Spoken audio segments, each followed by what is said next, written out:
Okay, we're live. Yay! I think. Yep. Are we live? We should be.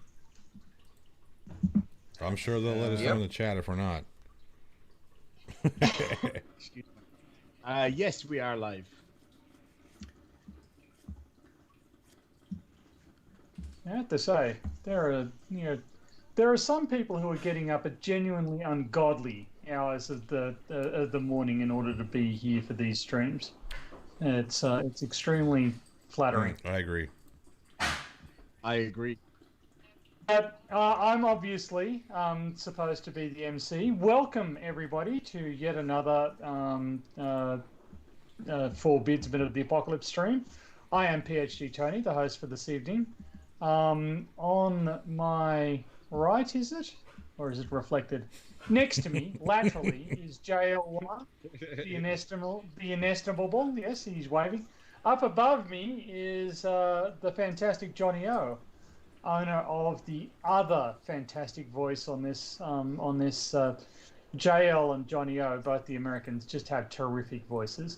And that only leaves Irish Demon above JL, who has decided to come in dark glasses and hold his... He looks like the Unabomber, really, from that. It's actually because I'm really fucking cool. That's why. Yep, that's what it is. Yeah. Sunglasses else. indoors are always a sign of being really cool, mate. Is that Warren Zevon? Me. I wear my Snoop Dogg sunglasses at night. I was driving home the other night from a friend's house really late. We were up, like moving all his stuff, and so I've got prescription sunglasses, and I was driving home, and cars kept flashing me. I was like, why the fuck are these people? Why do they keep flashing me? And it was because I had my full beams on, but I couldn't see anything. And I was like, why can't I see? I was like, oh shit, yeah, that's why I can't see anything. So I had my sunglasses on in the middle of the night near the bush where there's no street lights, and I was blinding absolutely everybody. Well, Jess has started out early. Oh boy. So Jessica G. Now you look like Red Pill trying out for the new Top Gun. Oh, jeez. Low blow. I've actually got a Top Gun t-shirt I was going to wear today. Shit. That would have made that so much better. It would have done. Oh wow, the four-eyed beardsman of the opticians. I'll just go blind then. Fuck. Brilliant. No, I can't. Thank you, Theo Fungi.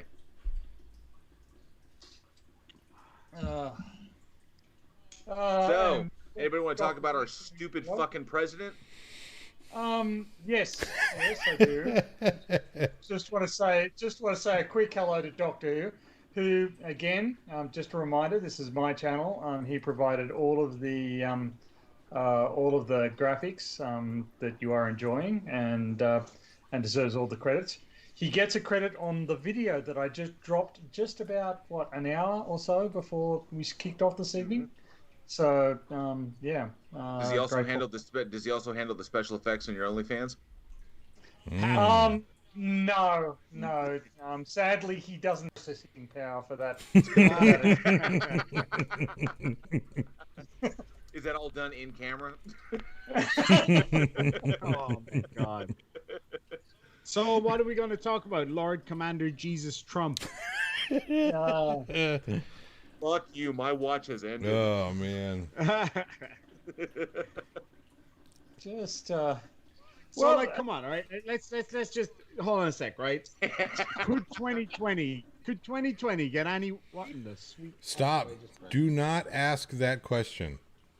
Do not finish that question, because the second you do, there's going to be a rumbly in JL's tumbly, and the real Cthulhu is going to appear.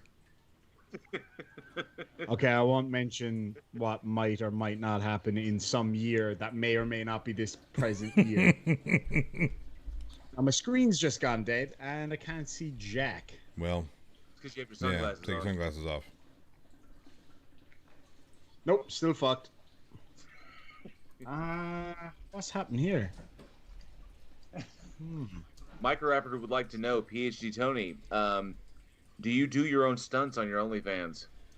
Absolutely. I wouldn't have it any other way. I'm not sure what stunts there are. I'm only vaguely aware of what OnlyFans is, but I ain't going to play along with this. So, yes, Micro Raptor, that is him on that twister pad.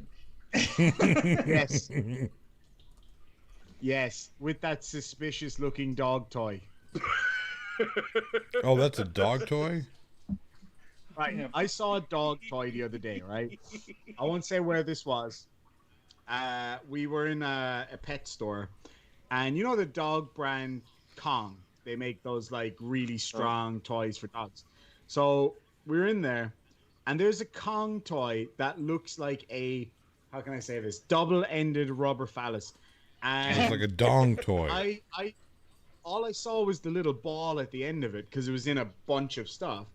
And I was with the lady from the store and Mrs. Demon, and I just put my hand in because I saw this little ball, and it's really hard to find little toy balls for chihuahuas. I've got 2 chihuahuas. Come on, man. To channel Joe Biden. Come on, man. So I reach in, I grab this ball, I pull it out, and this huge, long, dong-looking thing comes out, and the 3 of us just exploded laughing along with a lady that was looking at some fish, and I'm just there like with this fucking and I was like, how is that not a dildo? And so it was fun. I gotta say that was pretty fun. Alien X Gaming says you were starting at the balls. Yeah, my poor boy got his nuts cut off last So week. you were looking for some rubber balls to replace him? I was looking for some. See, what it is chihuahuas are really small, so they get lost really easily. So I asked the vet if it's possible to put 2 prosthetic metal balls in instead, so that when he's walking along, it'll just go clink, clink, clink, clink, clink. There is a product called Nuticles. What? Yes. That you can purchase that are supposed to simulate the tactile sensation of having intact genitalia for your beloved canine. So you can buy these things and have them surgically inserted so that your dog has something to lick. Essentially, is the basis of the argument.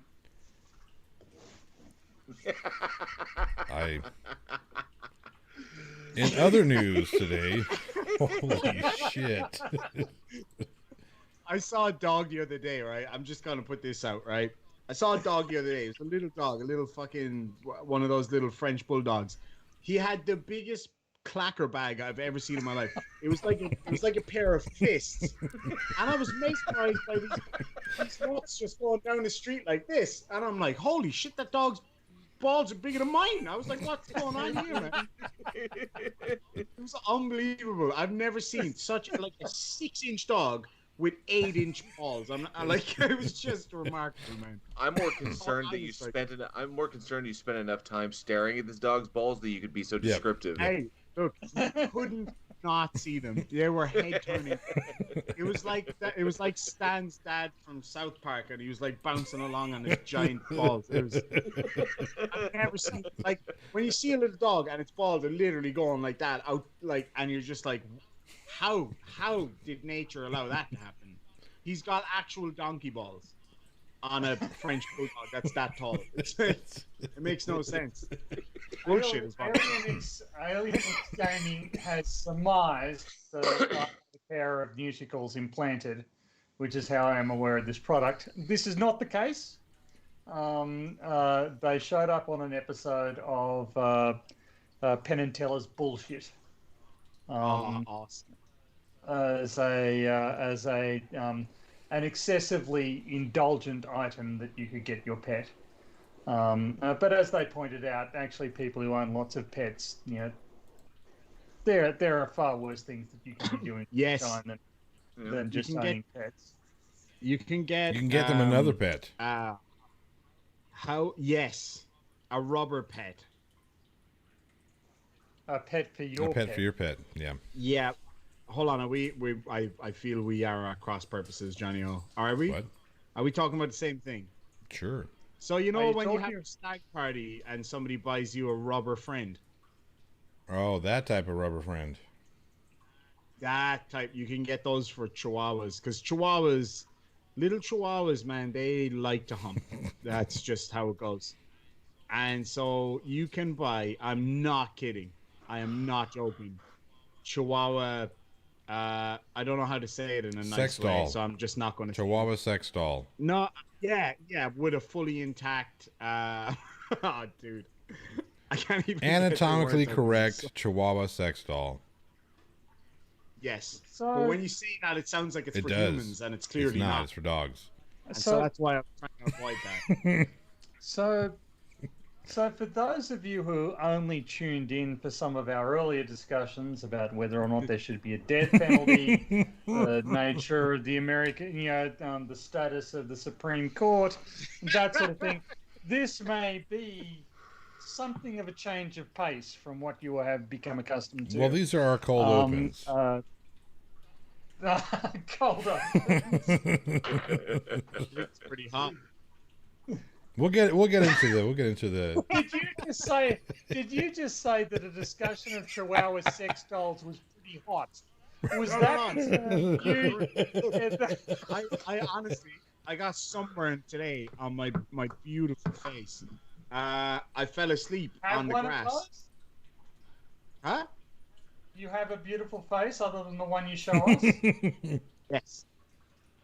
I keep it on my ass just for you. Wait a minute.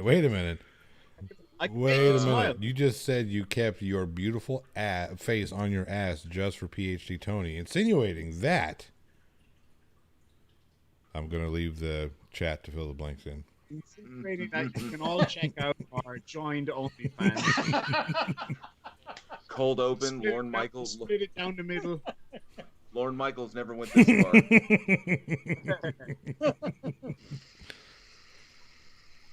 So anyway, see you all next week.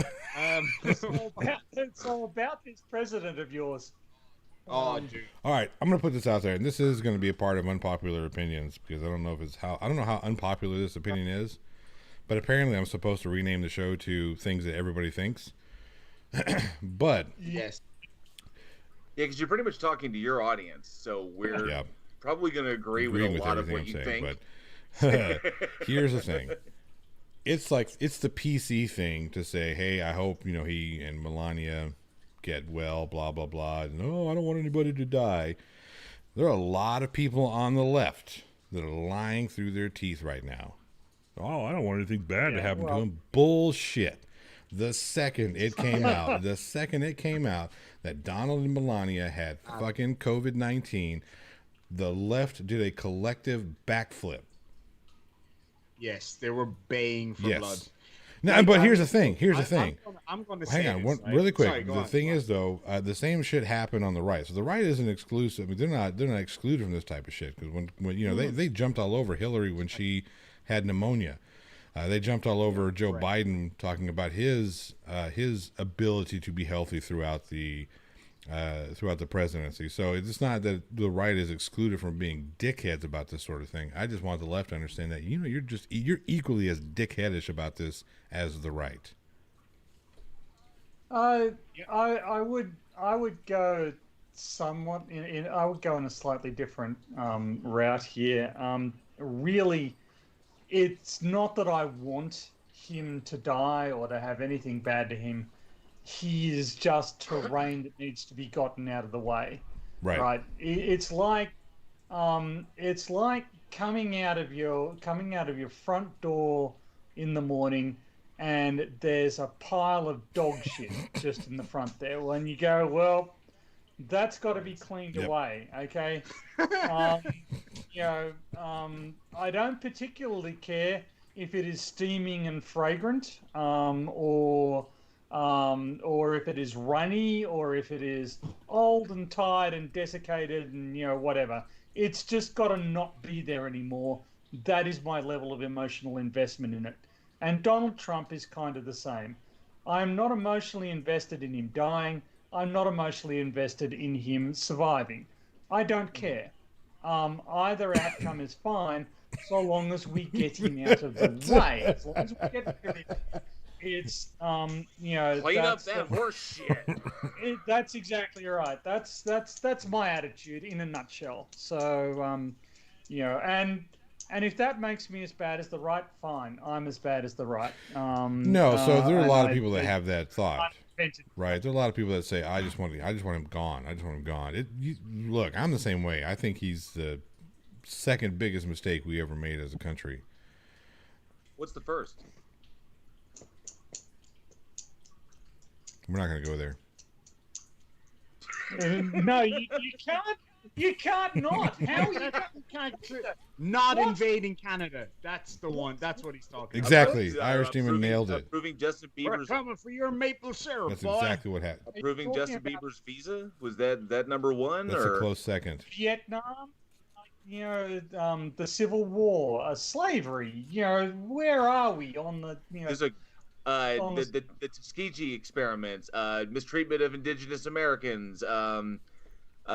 Where do we want to go? Florida. Yeah, Florida. Florida is the biggest mistake. Florida, right there. Fuck. Buying Alaska. The War of 1812.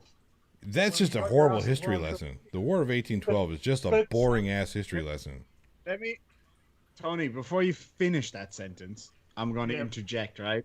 You were about to say what? That they got their ass handed to them, is it? Or? Yep. Okay, remind me. In our great nation here of Australia, who famously defeated the Australian army? Everybody. I'll tell you who. A bunch of fucking birds. Literally. Emu war. We had a war against emus, and they won. So, of course they did. Have you seen them? They're terrifying. To be fair, did they burn down our capital city? No, they didn't. So they didn't. That's I will give you this. I will give you this. In history, there was a port in Africa. I think it was in Africa during World War II that the Nazis were trying to get to, but they had to go through another area in order to get to that because it was along the coastline. And the only people who were there to hold the Nazis off were the Australians. And they held them at that point. And the diggers, the Anzacs, fucked up their plans mercilessly. So good on the Aussies. The Anzacs, the Australian New Zealand Corps, they historically have been some of the bravest warriors that we've ever had. Those men, and now women, but more so back then, men that went out there and fought in World War II. Man, I've read a lot of the stories because it's a passion of mine, military history in general. But those guys, dude, they were serious heroes. The real deal. Like you said, they were always put in these positions where they were set to hold off these massive armies. They held off Rommel's armies, no problem to them. Those guys, man. But that's the Aussie grit, though, isn't it? It's that kind of. And that was Rommel. That was Rommel because he was cranking up the coast, and nobody could stand in his way. The Aussies stood in his way. Yeah. Erwin Rommel, like him or hate him, I think most of us can agree on that one. Was without a doubt one of the world's best ever military tacticians, and that's like they study him in West Point because the man was an incredible military tactician. He was the Desert Fox. He was the Desert Fox. Yeah, exactly right. Yeah. And so I mean, even what was the General Patton said that going up against Rommel was one of the greatest learning experiences that he ever had. Because it taught him how to be beaten properly and how to win back as a result. Pat one of the greatest military minds in history. Exactly. Yeah. There you go. But after the little history lesson, going back on this, I didn't get to say anything because I'm over here in America and I'm having to deal with this bullshit. And if I don't consider myself left of center or left like this, I do vote where kind of like my heart sits. and the policies that I want to see enforced and applied. So, typically I vote on the left. So you can call me a liberal. I don't really like to label myself as one, because there are some things that are on the right that I actually do agree with. A couple of things on that side I do agree with. Like I what? The mostly color agree with what's red? on the left because I'm progressively minded. But I am one of those leftists. It was so interesting. I ran into a weird dichotomy, because being an atheist, and and seeing this stuff play out, Trump and all of his bullshit and all of his rhetoric, going that COVID's a hoax and he's downplaying all the play, blah blah blah, and all this shit, doesn't wear a mask, doesn't socially distance, doesn't comply with health guidelines from the CDC or the WHO. It defunds the WHO, then shuts down the CDC so they can't report all of this crap. And then turns around, and one of his advisors gets COVID, then passes it to everybody around her. Now, it almost makes you want to think. You can see why theists can put these patterns together. It's karma. He's been so bad, now all of a sudden he's got it, or he's denied it, now he's gotten it. You can these patterns like this that all over the world that lead people to believing in that there's some greater purpose or some higher force that's out there. Me, it's just hilarious because it's obvious, and he was asking for it by chancing it every single time he did it.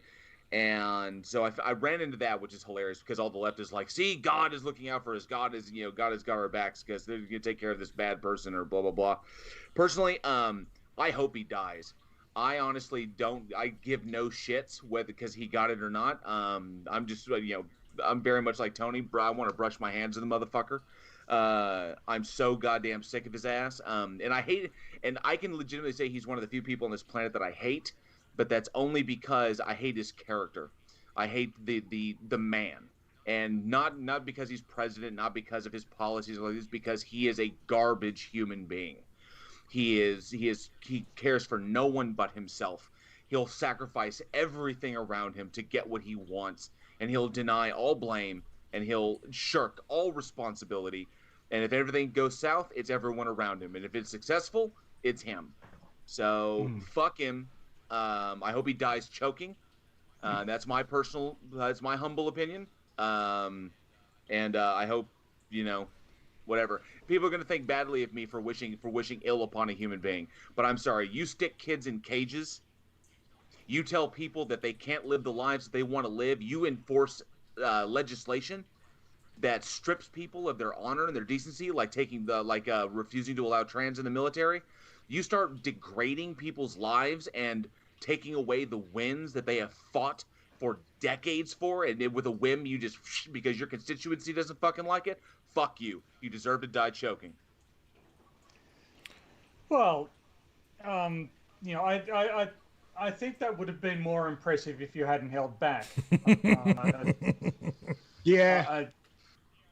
You should have just asked it out, JL. Well, if I start really going, I'm going to get emotional, and I'm going to start tripping over myself, and then I'm going to sound like Daniel Pratt or Ozzy Roscoe, and I can't do that. Okay. So I got to try and keep it on point.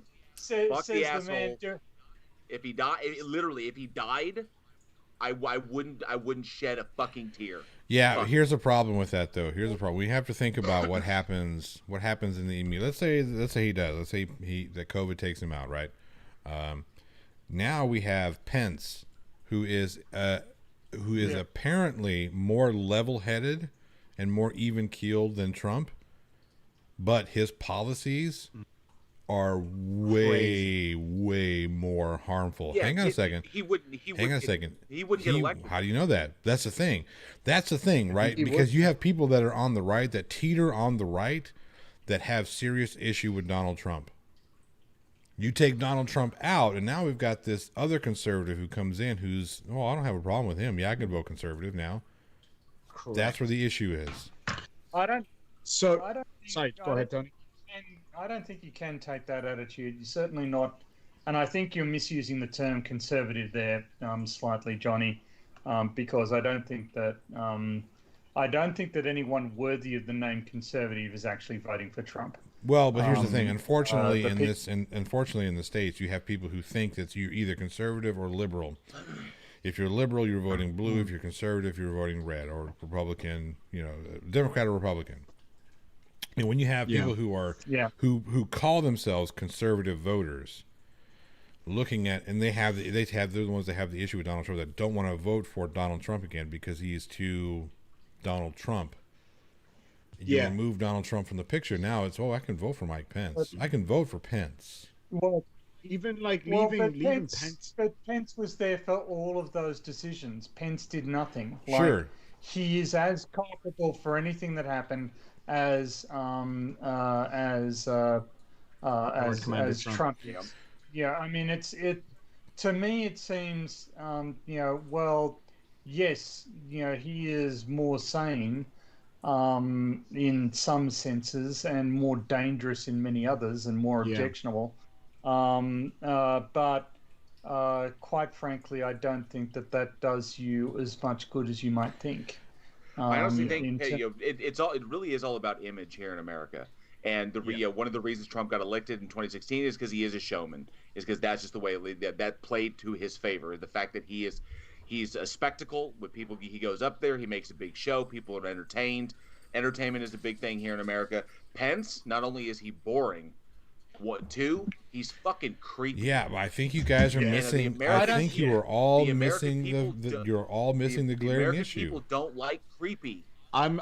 You know what to say that? Johnny, I think you guys are missing the glaring issue. There is that you've got people who right now, if you ask them who'd you vote for in 2016, they'll say I voted for Trump. That will not vote for Trump again. However, if you take away that caricature of a person and you replace it with somebody who was decidedly he was supposed to be in the background. Like the VP doesn't do much of anything. And you can say, well, he was there for all this. He was there for all that. NASA budget. Yeah, he approves the NASA budget, and he sits over the Senate as the deciding vote.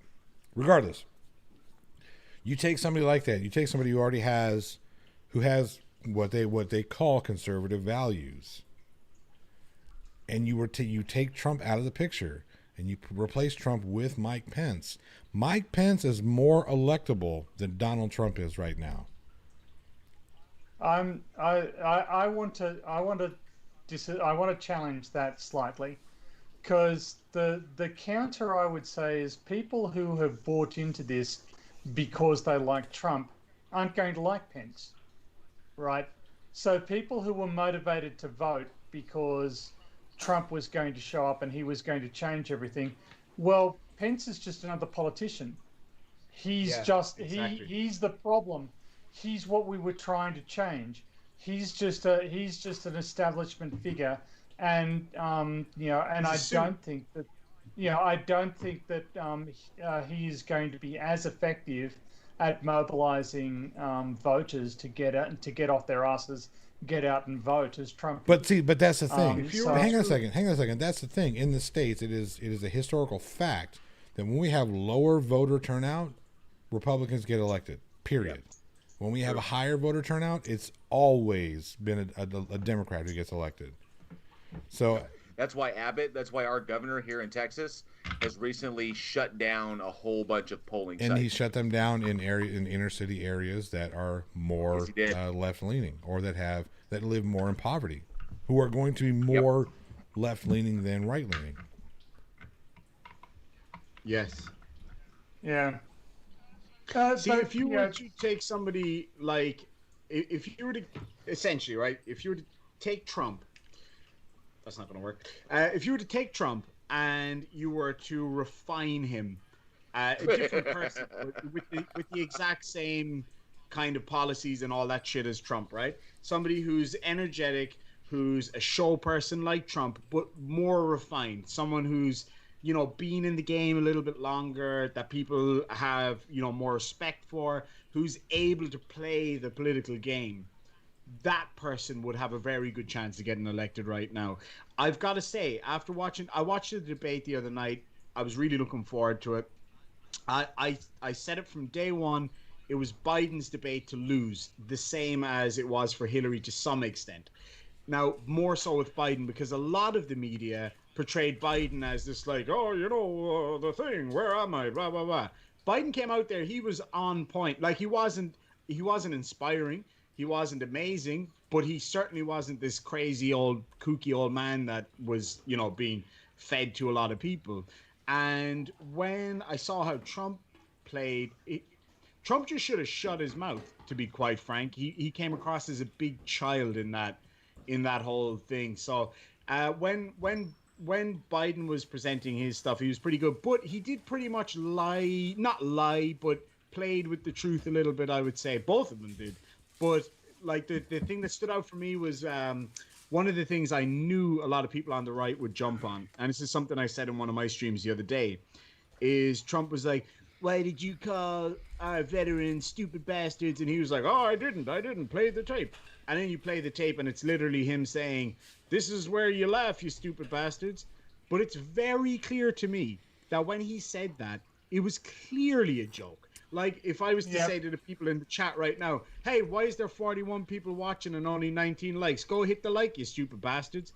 It was clearly him being like, hey, I'm Joe Biden. Unlike Trump in his fucking limo, not wanting to go to honor the dead from whichever I guess from World War II or being out like this, because I think his words were, why would I want to go see a bunch of suckers or see a bunch of losers, some shit like that, when using that was his excuse to try and get out of going to this ceremony. So yeah, he doesn't have a leg to stand. I know myself and Tony had conversations about this before, but I'm still a little bit on the fence with that one. I'm not sure that I fully believe that. I feel like it's a bit too much. But a bit too much for Trump.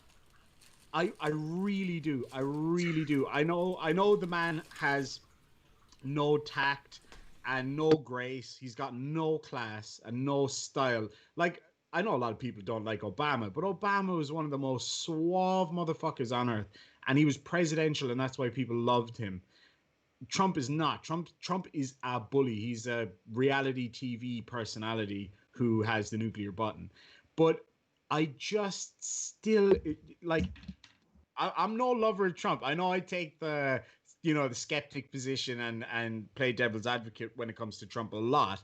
But I just don't know that he would have said that. I feel like that is beyond. No, it's a you've bit got too to. far. I think you're overlooking the central reality. This is a man who, for the benefit of a moderately advantageous political narrative, just a slightly beneficial political narrative, made a set of decisions that have cost 200,000 people their lives and gives himself an A, right?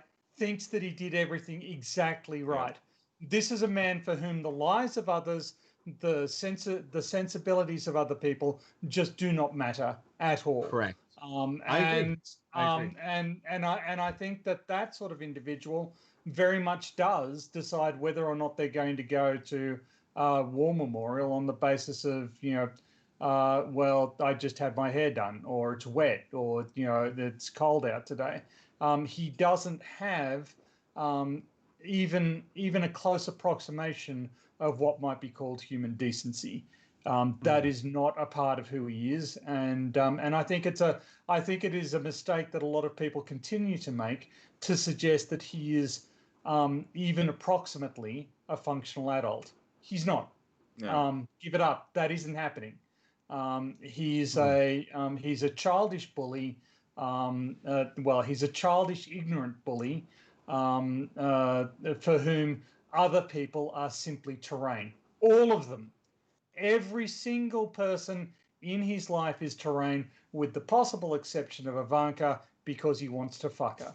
I wish I could laugh like that at that. He does. He is implying in live interviews that this is something he would like. No, he didn't imply it. He said he would if she weren't his daughter. Oh, he would. Yeah. And here's the fucked up thing is, and this is what gets me, is because I have heard the term, "Ooh, orange man bad," and I understand the reasoning why people could say that people are just angry about this because, ooh, orange man bad, that's why they won't cut him any slack. The problem is that given what we have seen firsthand, given what we have seen this man do, what we have seen him say, the orange man bad thing, I think actually works to band-aid the worst or the most egregious shit that he's done. The fucker is so bad that when the right says, "Oh, you're just mad because Orange Man bad," that works to lessen the impact of the shit that he has done and the shit that he has said.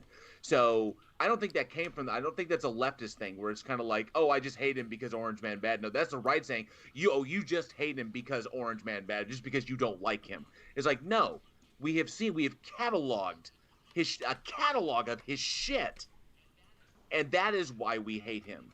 And then they just want to say, "Oh, it's just Orange Man bad." It's like, nah, no, everything is it is all justified from implied, whether it's from implied incestuous relations with his daughter to his views on everything and everyone.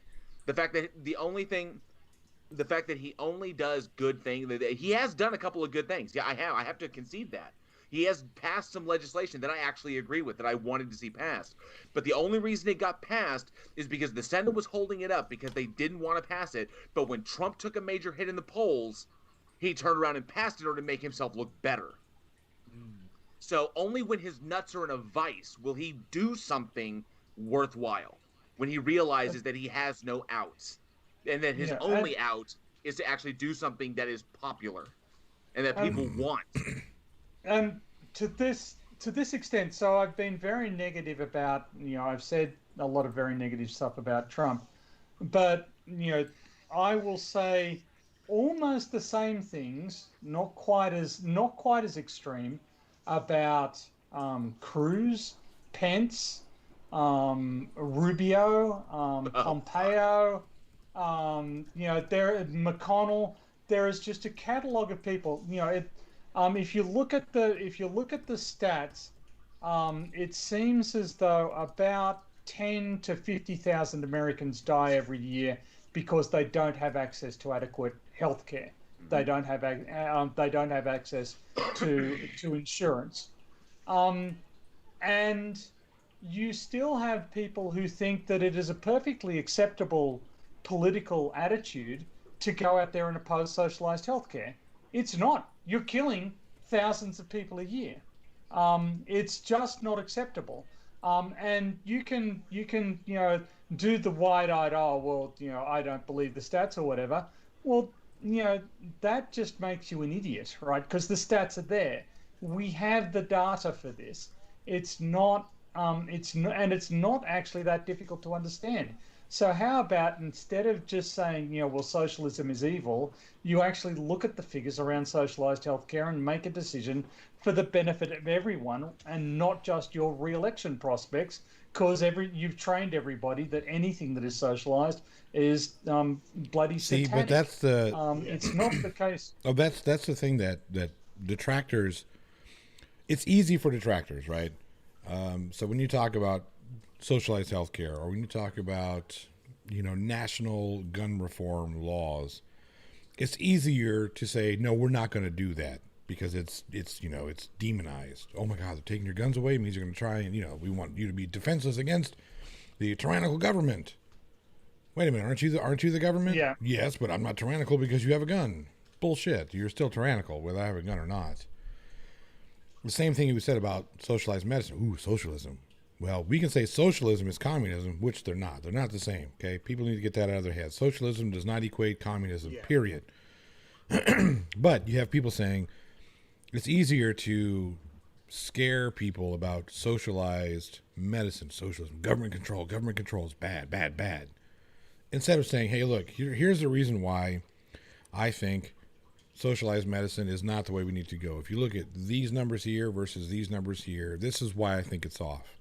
No, it's so much easier for people to say, oh, you should be afraid of it because that's more government control in your life. It's easier for the detractors to just say, no, they're not going to do that using fear. Yeah. And I think that it's and so to some extent, Trump is the natural extension. If you look at fact checking, actually the difference between Cruz's rate of outright mendacities versus Trump's rate of outright mendacities is not that different. they'll both just get up there, look down a camera, and lie at you. And I think Jess pulls up a good point in the sense. She says that there's zero journalistic integrity. I'm not sure that I'd go that far, but I would certainly say that the press aren't doing their job.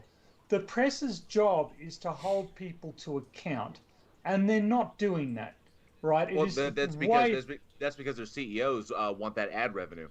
It's all about ratings. It's all about ratings now because that's where it's come. That's what it's become, unfortunately. Yeah, and that's corrupting the process instead of it being. I was about to go there, but JL, of course, has the insight to get there first and make me look stupid and slow. But, no. Look, I don't know. You're all just. We couldn't make PhD Tony look stupid if we tried. Okay. Hell no. The only reason I look as smart as I do is because of PhD Tony. He does Irish over there balances it out, so I don't look too smart. So. But you're all very kind. But but you're exactly right. The point is that they've turned it into 24-hour news. They want those clicks. They want those views. And in order to get people to sit there watching the news, one of the most effective ways is actually to terrify them. If you look away from the news for even a second, you will die. And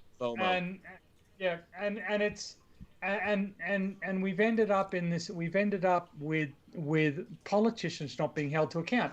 And I really kind of think, sort of, if I ran a television interview show, I would, ask a politician a question, and he'd reel off his politician answer, and I'd say, okay, that's very nice, but I asked you a question. Would you like to address the question? And he may decide to reel off again, and at that point I would go, okay, so you're refusing to answer the question, in which case the interview is over and you can leave now. No, but I have tea. I have tea and biscuits. I have tea. I brought you tea. I don't care. That was actually a genius move on his part. But I don't care anymore. You can if you're not going to answer questions, if you're not actually going to be accountable to the public, then this is pointless. And I know that journalists has this incentive to have these guys on because people will watch, and the politicians have an incentive to be there because people will watch. But there's got to actually be some point at which the rubber meets the road and facts get discussed, as opposed to whatever misinformation that the politician feels will benefit in this week. It's a really to me it's a it feels like you've got multiple levels on which the American system, and by extension the Western system, has been broken. And again, I will say it out loud, Rupert Murdoch is to blame for a lot of it. Yep. Oh yeah. That's why we need Team JL 2024. Yeah, that'll work. I'll back that. Can you imagine Team Skeptic as president and me as his VP? Oh yeah. People will vote for that in a heartbeat. No. If I were vice president, I would do everything in my power to get a massive spending bump for NASA, a huge one, just to piss the fucking flirts off. They'd go 61 million a day to like 100 fucking million a day. Yeah. I'll do whatever. I will take from defense and put it right into fucking space, and I will make NASA competitive with the privatized companies. Well, one of the things that actually irks me about U.S. defense spending is that they spend it all on material and really snazzy new hardware and that sort of stuff, rather than on the troops. And I really want investment in training, protection, and therapy for troops. And I think that if you've got better troops, force, and all this stuff, there's a lot of actually machismo about having fighter planes. Fighter planes are a relic. Yep. Okay. Yeah. Nobody flies biplanes anymore. Fighter planes are going to get ripped apart by drones. Same is generally true of submarines. Unmanned underwater vehicles are going to rip them apart too. So why invest in this? Aircraft carriers are pretty much dead if you get into a hot water. If you get into a hot war, so it's I just think that there's a lot of defense spending that is just completely misdirected, but it makes companies in particular people's electorates vote for them. But I have some news. Oh boy! I received a package during the week. You finally have a package. Yes, that's right. And yes, I agree. Nathan Turbson, yes, Rupert Murdoch is someone I wish would die choking. You can wait. He's dead. You can't. Oh yeah, he did. Yeah, that already happened. I was thinking. I think it was Roger Ailes. Roger Ailes is dead. I don't think Rupert Murdoch's dead. I just want to pick up on one thing JL said, and in a very British way, I'll just go, I disagree. Just on one. Reginald, I disagree. No, just one the drive-by disagreement. Reginald. No, Rupert Murdoch is not dead, but he is no longer in charge of of his company, of his media company. So that's what the tax forms will say anyway. Just one thing before you open that, Tony. Did you put the thing in water so it makes it bigger? Anyway, we'll get to that in a minute. JL, so one thing I picked up on that you said that I disagree with, because it's something that I actually read about recently, is about you disagree making with me? NASA. Yeah, believe it or not. Yeah, fuck this. I'm kidding. I kid. It was just what you said about making NASA more competitive. There's actually a really good argument against that, and it's this: when you NASA somewhat out of the manufacturing picture, and you allow companies like SpaceX and Blue Origin and fucking ULA and all these ones to innovate, they're fighting for that lower amount of money. And so that private innovation is what's actually driving. Sorry, that private investment is what's actually driving the innovation that we need at the moment. For example, if NASA didn't award SpaceX their early missions there and the what is it, that spy agency, if they didn't give them the early missions, then SpaceX wouldn't have had the money to do propulsive landings and all that kind of stuff. So there's an argument both ways, I think, on that one. Well, to counter your argument, hang on a second. To counter that argument, how is it? No, I have an objection to make. I do as well. I was on the EIE after show today, and the nerd police showed up, and were quite harsh. The nerd police consist of Jess, Clive Wells, and Martianista, and they were extremely harsh on my pronouncements.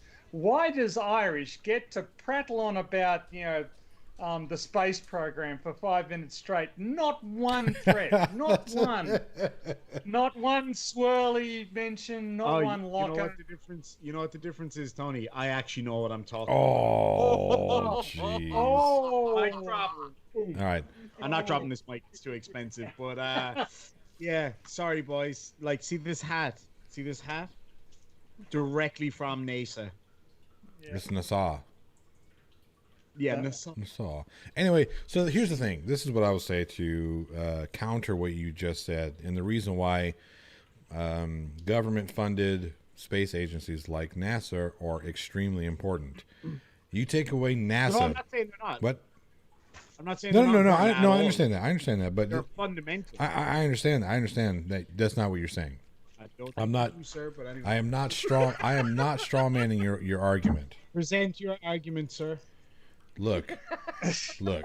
I've already sent. Pulling a fucking Nathan Thompson. He is. Yeah. Go ahead. Pull your argument. Do your argument. And then he fucking leaves. He's pulling a Trump. Oh, come on. looking everywhere. Oh, I can do that. I can do it. Present your argument, Johnny-O. Okay. Do it, Johnny-O. Do it. Where's your argument? You got no argument. Do you ever shut up? Votes. Okay. You don't get any votes. No, to what I was saying, Don't use the that. word intelligent Don't around make me. Okay, Don't make me Johnny-O. mute your Where's ass. your argument, Johnny-O? I'll mute you. Where's your argument, Johnny-O? There, I can mute him. Ha ha ha ha. I paid for this microphone. Where's your? I muted. Where's your I muted argument, you. Johnny-O?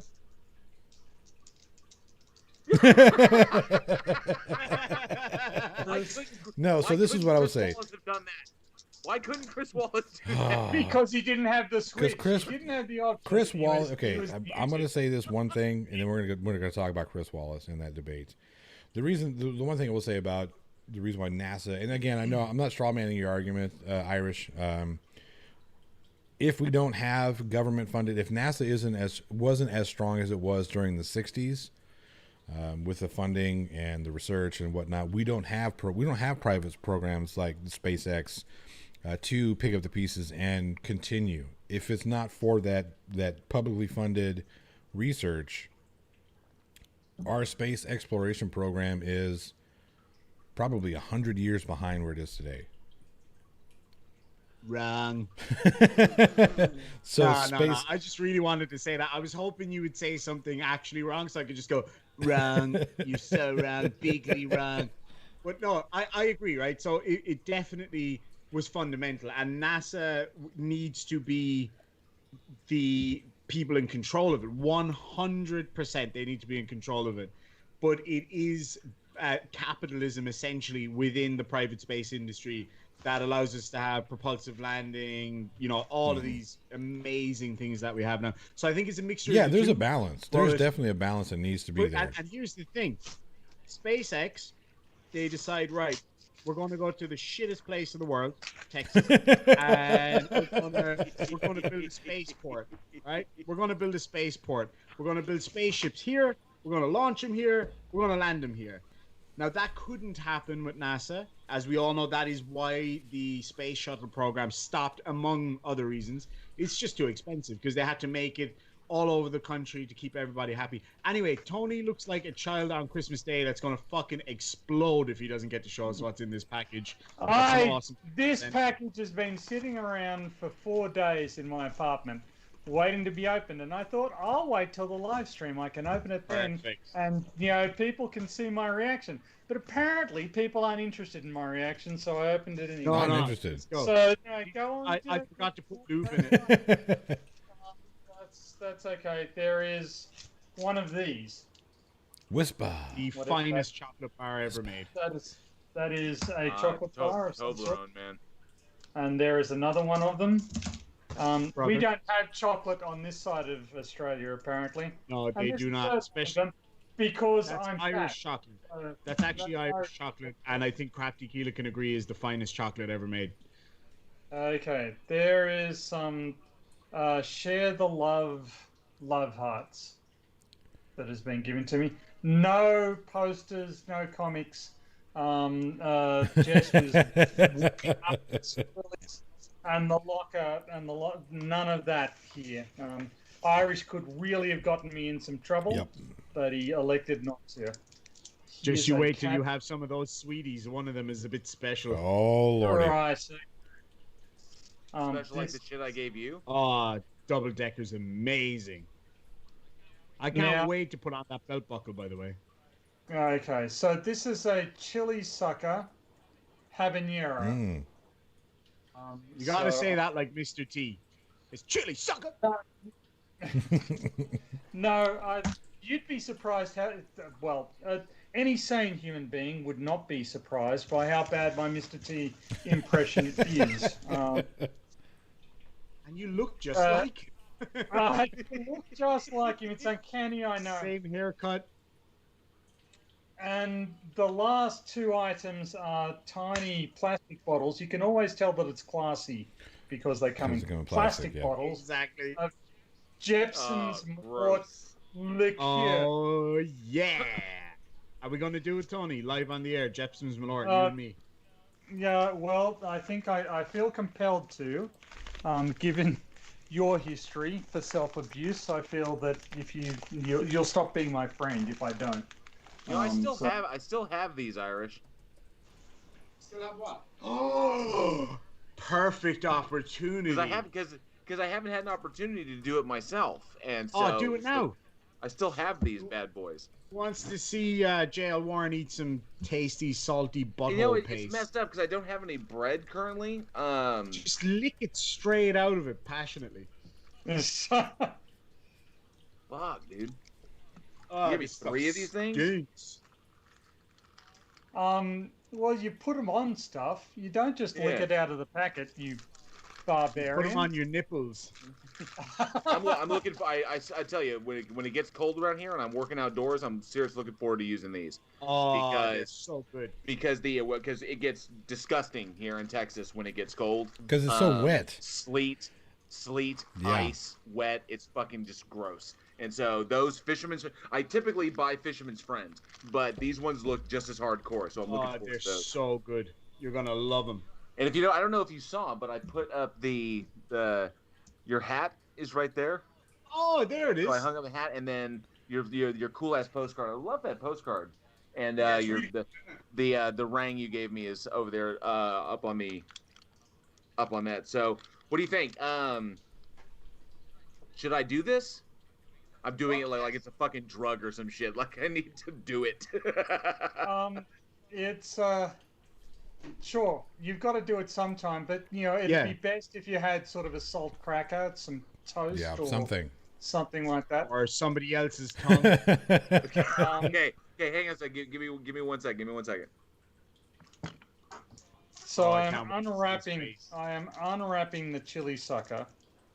Let's do the Jepson's Malort first. Okay, all right. I got nothing. I'm just gonna sit here and observe. I'm gonna be a passive observer. So how is this generally consumed? With your with great pain. With great pain. All right. It tastes like a burned condom with burned hair. Why do you know what that tastes like? Yeah, that was going to be my question. I was going to let you finish, but I'll send you the video. www.onlyfans.com. What will we toast? To Donald Trump's health. Hey, I put mine in a glass. What are you? Some sort of savage? He's a savage. Jeez, holy. He's going to... We got JL Warren trying to lick Vegemite out of a package. Irish Demon trying to drink booze out of a bottle like a fucking hobo. I said hobo, people. Hobo with a B. Okay. So I don't have any bread. I don't have bread, but I do have Oh Miller God. Wafers. Oh God. Oh JL. Oh no. That is going to be an interesting experience. It's even better. They're unopened and they're Oh, fresh. God. JL, you're gonna ruin, dude. Oh man. Hey, Irish. So I don't have any bread, but I do have. I don't know what they are. It's like a vanilla cookie type thing. Oh, nice. No, that's going to be gross. So let me see here. So these I grew up eating these. Yeah, whenever you come to Texas, we'll give you we'll take you to a place and well, you know what? When you come to Texas, I'll have my wife make you her banana pudding. Yeah, that's amazing. With vanilla wafers. I love banana pudding. Oh, and I love it when it's been in the fridge and it's cold. Yeah. Oh, it's amazing. My wife makes this so bomb ass banana pudding. That's why I'm fat. Okay, here we go. So I'm opening this motherfucker.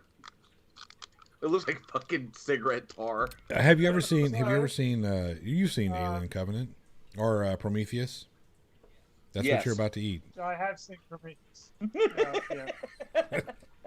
So, Slancha. Slancha. I've got me knife. That fucking face. Oh. PhD Tony's a fucking beast. Look at him. He's like, fuck this shit. I grew up fighting emu. This shit ain't nothing. Hey, JL, it looks like you're gonna hot knife some hash. Yeah, it really does. You missed the antiseptic detergent aftertaste, which Yeah. which I feel is quite strong. Oh, That good? no, JL, no, acceptable? no, that is not good. At least 8 times more. No, not more. Don't Not more. No, Yes. Tony, are they fucking with me? No, I'm not Say fucking it with you. I well. don't think it looks good because I've had it. Tonio is not fucking with you. Irish is. No. Is that enough? Does there need to be more, or is that good? You probably should take some off. That's good. Huh? Huh? Sent you 3 packets. I think that's about enough. Yeah, that's good. enough? Yeah, Okay. you should get a good sense of what it tastes like. Did you finish your Jepsums, Tony? Yes, scabs and pickled ass. What, Swig? What the hell is going on? Why do you still have any? Jeez. Bon, Are you? bon appetit.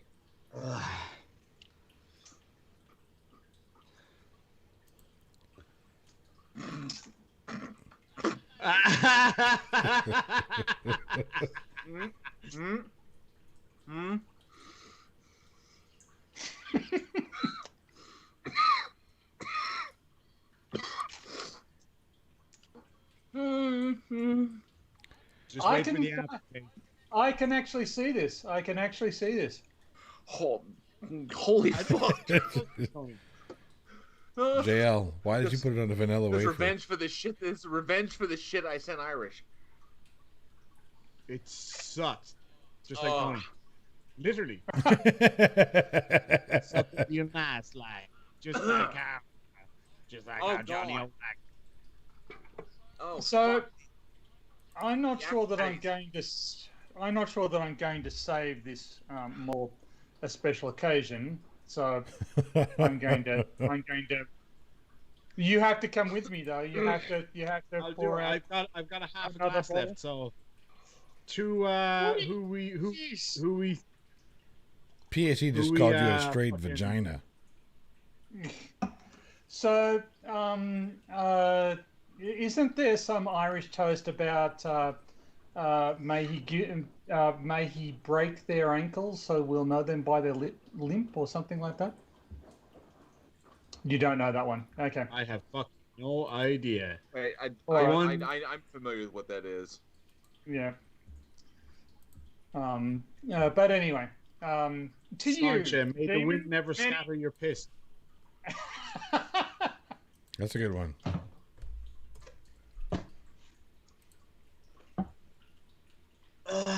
Fuck, that's awful, man. May those who love us, and those who don't, may God turn their hearts. And if he doesn't turn their hearts, may he turn their ankles, so we'll know them by their limping. Exactly.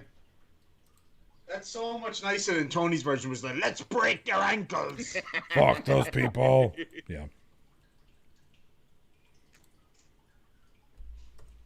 I skipped ahead to the good part.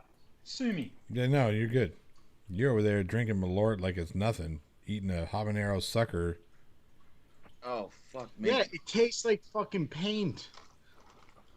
I don't know. I have to eat these ridiculously It does. small oranges. It does. rid of the It flavour. does. It does taste like paint. I will give it that. But Paint, the great Aussie cuisine. yeah, Bowl of it's, paint, sir. Okay, Oh, that's I did the taste. it's bad, isn't it? It's like licking an ass scab.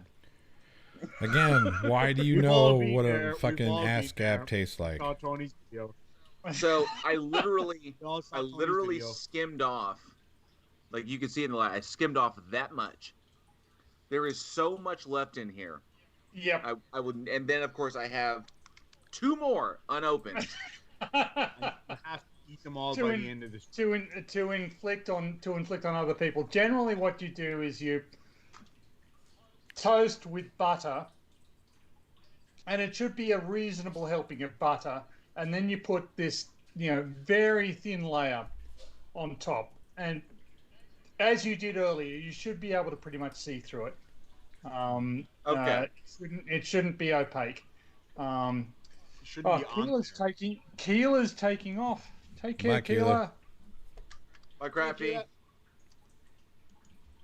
So I'm going to set this out of the way so that it doesn't like infect anything. So it doesn't crawl out and get in your skin and become a parasite. Exactly. Yeah.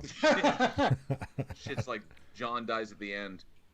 I actually had a lot of sympathy for the robot in Prometheus. I kind of thought that all of the human characters were dicks except for the central character, and to some extent Charlize Theron's character. But that's a different discussion. But then the robot turned into be a really big dick. He's the reason why we have aliens, fucking guy. Well, without them. That's my first. That was my first live tasting of something. That didn't end in min. Actually, that was my second. That was my second because remember I tasted the. We did the hot sauce. We did the Reaper squeezins for Irish. Oh, well, no, that wasn't live. Yeah, I've got that. That was just a phone call. Yeah. So yeah. There you go, Irish. You pop my my live taste cherry. Nice. Yeah. You know what some people do with it? Some strayans, weirdos like PhD Tony over there, they'll take a big ass spoon of that and mix it in with hot water or with like with soup or something. I've never when it's heard cold. that. Must be a Western strain. I could see that. It's like Bovril. Using it like a broth. You guys have Bovril? Yeah, exactly. It's like a disgusting asshole flavored broth. You've never had... Your familiarity with what assholes of various kinds taste like is slightly disturbing. It is a little bit, yeah. You've never had I manure. wear I'm like not a badge of honor. This is not a kink shame, but I'm pretty sure we understand a lot about what goes on in the bedroom with Irish. Where's Mrs. Demon? Exactly. Hiding from you? She's hiding. Oh, yeah. She saw the Jepsons Malort and the big ass bong coming out, and she's like, "Right, I'm fucking out of here. You're gonna do something." Stupid. She said, "I'm gonna go find a new bathroom." Oh yeah. All right, let's bring this conversation back into the realm of not so silly. The reasonable. Okay. Yeah.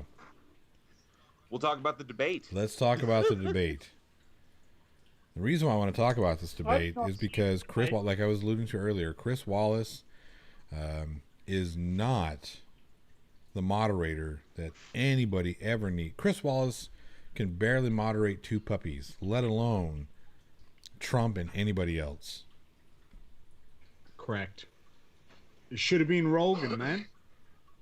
Joe Rogan? No, Joe Rogan. I would have fucking loved to have seen. I don't care. I would have loved to have seen it. Well, as entertaining as that would have been. Can you imagine, Joe Rogan sitting down? We don't need more spectacle. No. Is what because I know, but it would be awesome. It would be awesome. It would be hilarious. It would be hilarious. Just picture Trump is there and he's like, Joe Biden, he doesn't know what he's doing. He doesn't know what he's talking about. And then like Joe Rogan would just be like, so what you're saying is that we gotta eat more elk meat and bow hunting is good. And Trump is like, wrong. And Joe Biden's just like over there like, will you shut up, man? Like, that would be fucking awesome. I'd rather see an interview conducted. I'd rather see Seth Rogen do the moderating at the next debate. My vote. Anyway, so let's do a quick round because Johnny brought it up. In their eyes, whether it was by 49 to 51 or whatever, it doesn't matter. Was there a victor? Did someone come across, or was it a lot of the news over here is reporting it as a total fucking shit show, a dumpster fire of epic proportions, no winner, like blah blah blah like this. But I do think I personally think there was a winner. Johnny, what do you think? Well, who do you think took that, or was there no winner? Because Johnny's not there. Let's skip ahead. Irish, what do you think? So, right, I've said from day dot that it was Joe Biden's debate to lose. I think that whoever is going to vote for Trump is going to vote for Trump either way, regardless of how he performed. Trump dominated the debate. That's not necessarily a good thing. In fact, he would have been better served if he did shut up, because there was times, to be fair, where Biden began to ramble, and Trump was like, "Excuse me, excuse," and he would have been much better served shutting his fucking mouth, listening to what Biden actually had to say before jumping down his throat. Because when you watch that debate back, all you see is Joe Biden, who's a generally mild-mannered man. Now, I don't like Joe Biden, but he's a mild-mannered, he's a decent, seems like a nice guy. And then you got this guy over there shouting at him, bringing things up, and just trying to dogpile him. And at times, even I was thinking, I was like, fuck, Trump, shut the fuck up and let the man talk for a minute. Now, that all being said, I think Trump definitely dominated the debate as a whole. I think he was sharper. But here's the difference. Biden came in there much, much, much stronger than I think a lot of people thought he would. Because, you know, they were saying about he wanted 30-minute breaks or, you know, breaks after 30 minutes, all this kind of stuff. And it was adding to that whole view of Biden as this kind of, oh, I'm Joe feeble, Biden. weak old man. But in actual fact, he was feeble, weak old man. But in actual fact, he came out there. He seemed reasonable. He seemed clued in. When Trump brought something up, he seemed to be able to answer it. Probably because he didn't have corona. True. Like, there was times I even said to Mrs. Demon, I was like, there's something not right with Trump here, because his voice seems to be gone. He seems to be kind of not clued in. I was like, this isn't. I noticed he was sweating. He was sweating a lot. He was sweating profusely. He was sweating bullets, and he seemed to not be as in control as I think, love him or hate him, you can't argue that when you see him on the stage at his fucking ridiculous rallies, that he is very in control. He's able to talk for 3 hours straight without any breaks. He knows what he's saying. He knows what he's trying to get across. Now, that's not saying I agree with him, but as in he knows what he's doing. Whereas Biden does come across a little bit more rambly. And so when I saw Trump, I was like, this isn't Trump. This isn't what I came to expect when I was looking forward to watching this debate. But overall, I think it was Biden's debate to lose. And I think Biden certainly didn't lose the debate in the way that it was expected. So therefore, I think it was actually a point to Biden on this one. Even though, again, I don't particularly like Biden, I still say he wasn't show-stopping. Neither of them were particularly exciting to watch. Neither of them seemed to, make people. What's the word I'm looking for? To kind of rouse. Here's the thing: these debates are almost pointless, because people who are going to vote for Biden are going to vote for Biden. People are going to vote for Trump are going to vote for Trump. There's nothing that either one of them could say. When Trump said that he could walk out into Fifth Avenue and shoot somebody in the face and still not lose support, he wasn't wrong. He wasn't wrong. He was not wrong. As evidence. Are you struggling there, Tony? Is anybody going to comment on the fact that he's working that lolly like a Riley Reid prop? Jesus Christ. I've never seen a man deep throat a lolly. He's enjoying.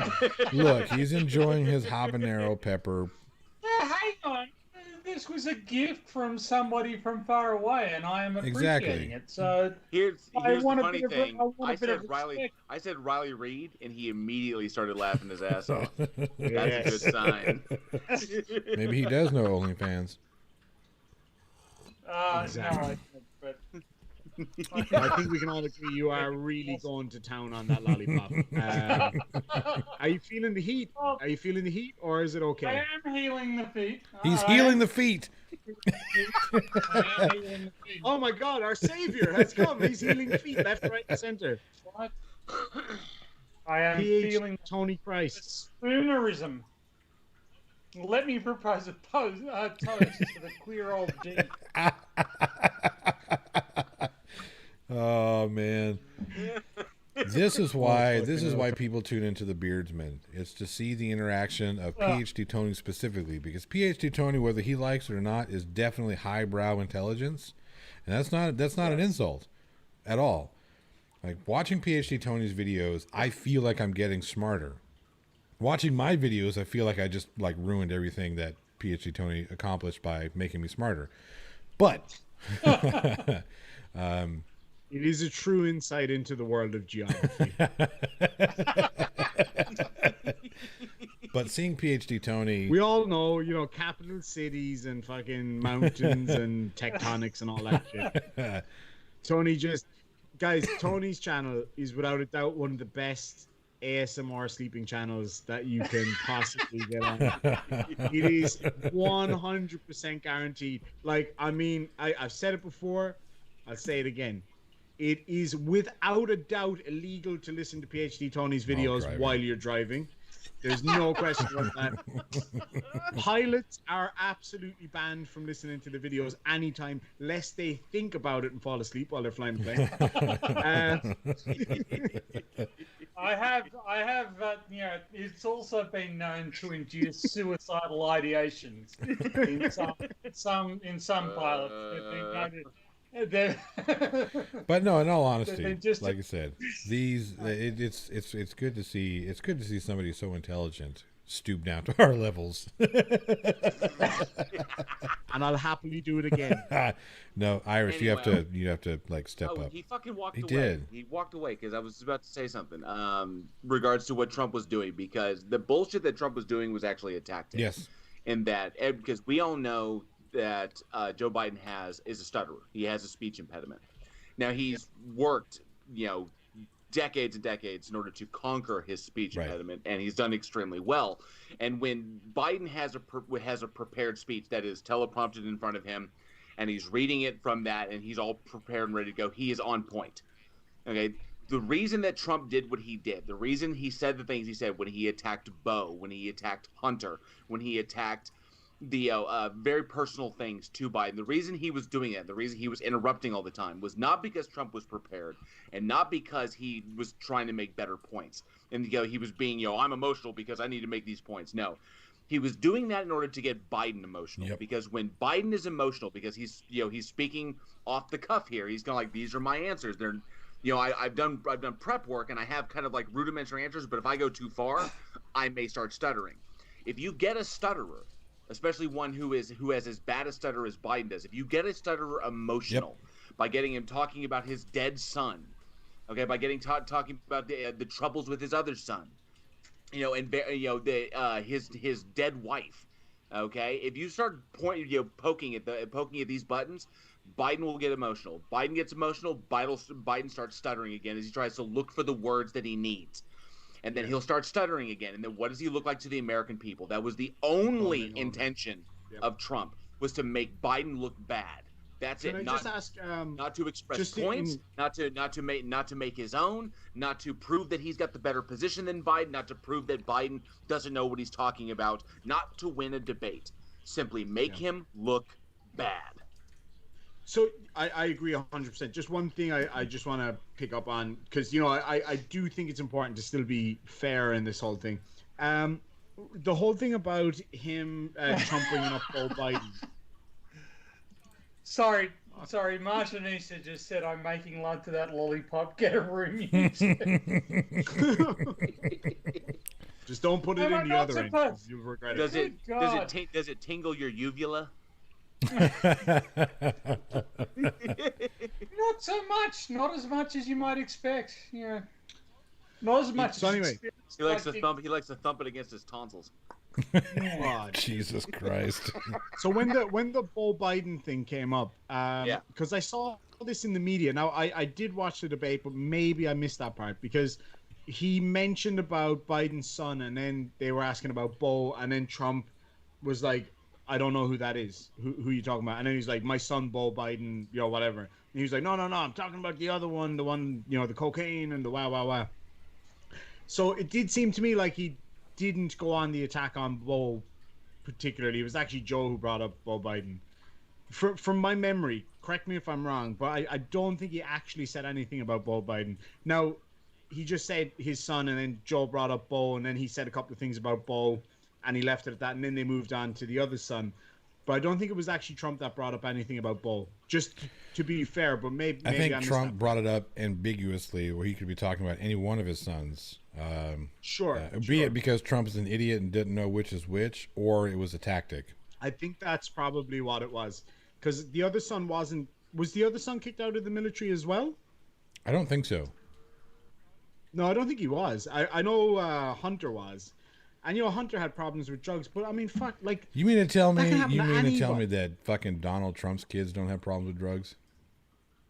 Oh, dude. Eric snorts more coke than... Eric Trump his keeps son, fucking Colombia in the cocaine business. Allegedly. He and you know, given the shit that's gone down in Hunter's life, and there's no excuse. I mean, there is no excuse for falling into substance abuse and substance dependency. There isn't really an excuse for it. Unfortunately, it is a reality of this nation, and it happens to many people. You know, and some people are more can become more easily addicted than others. But given the fact that he I believe he has a traumatic brain, he has a TBI, he has a traumatic brain injury. Okay, he has lost many people in his life. Bo was his best friend. He has suffered a great deal. Not to mention having a career politician as for a father. Okay, which inherently will take you away from the family.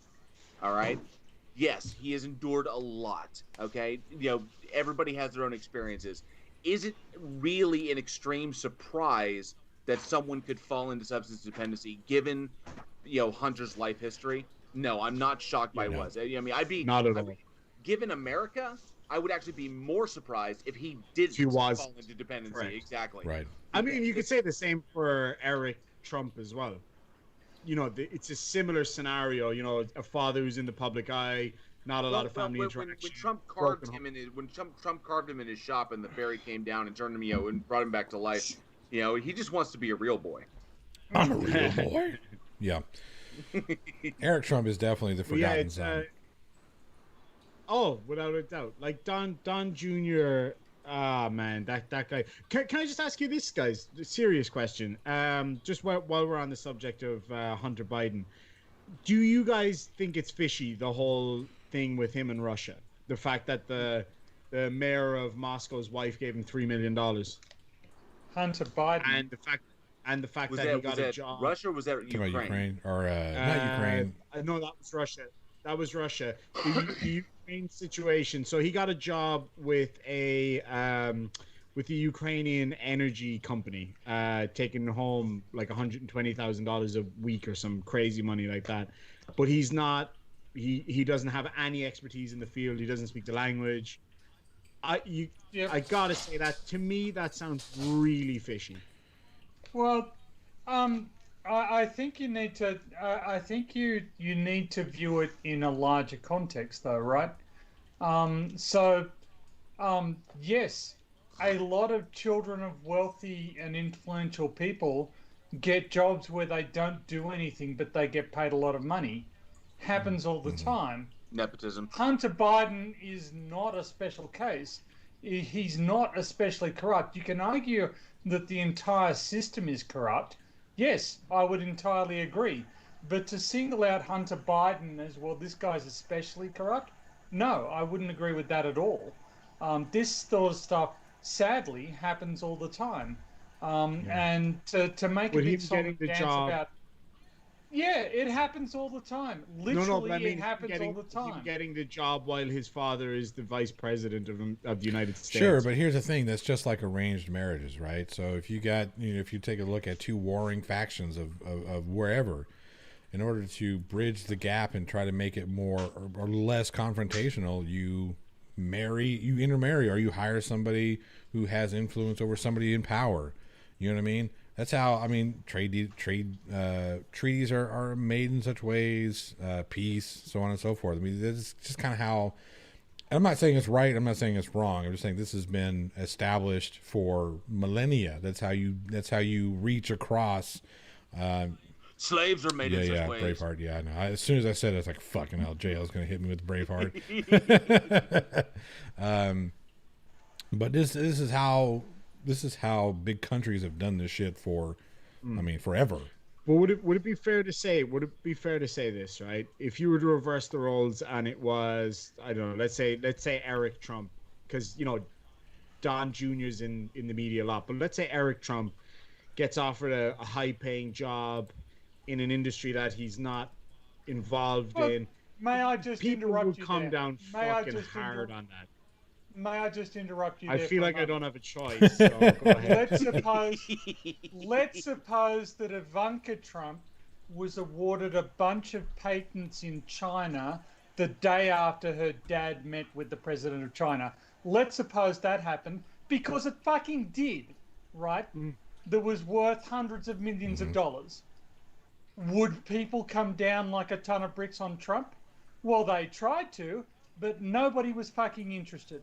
So if nobody's interested in Ivanka Trump, why the hell is anybody interested in Right. Hunter That's exactly Biden? what. That's the best point. If it's going to be irrelevant for the Trumpites, it's irrelevant for anybody else, right? There is demonstrable corruption in the Trump enterprise, and nobody seems to fucking care. Seems to just be, oh, well, that's how these rich people roll. Well, if it's true for them, it's true for the Bidens. Right. You know, forgive my language. And then we need to take a look at the yeah, fact that Trump refused to divest himself from his company, from his holdings. Yeah. Something that every other president has done. They've blindly invested. They took themselves out of it and said, here, just whatever. Now, whether that actually happens or not, whether it actually is a blind investment, I call bullshit. I'm pretty sure they all know where their fucking money is because, you know, Of course. rich people aren't stupid and they're not flipping with their money. Okay. But the sheer fact that Trump said, no, I'm not going to do that, you're just inviting that corruption conversation to the table when you say, I'm not going to do that. And then I'm going to make a lot of decisions that directly benefit the companies I'm invested in. Yeah. Well, when he's out of office, the IRS is going to descend on them like fucking vultures because now that his tax returns have been released, now that they're out in the wild, and we see that last year he paid $750 in taxes, the year before that $750 in taxes, and the years before that zero. Yeah. So the fact that happened, and it has now been uncovered that he was utilizing his companies.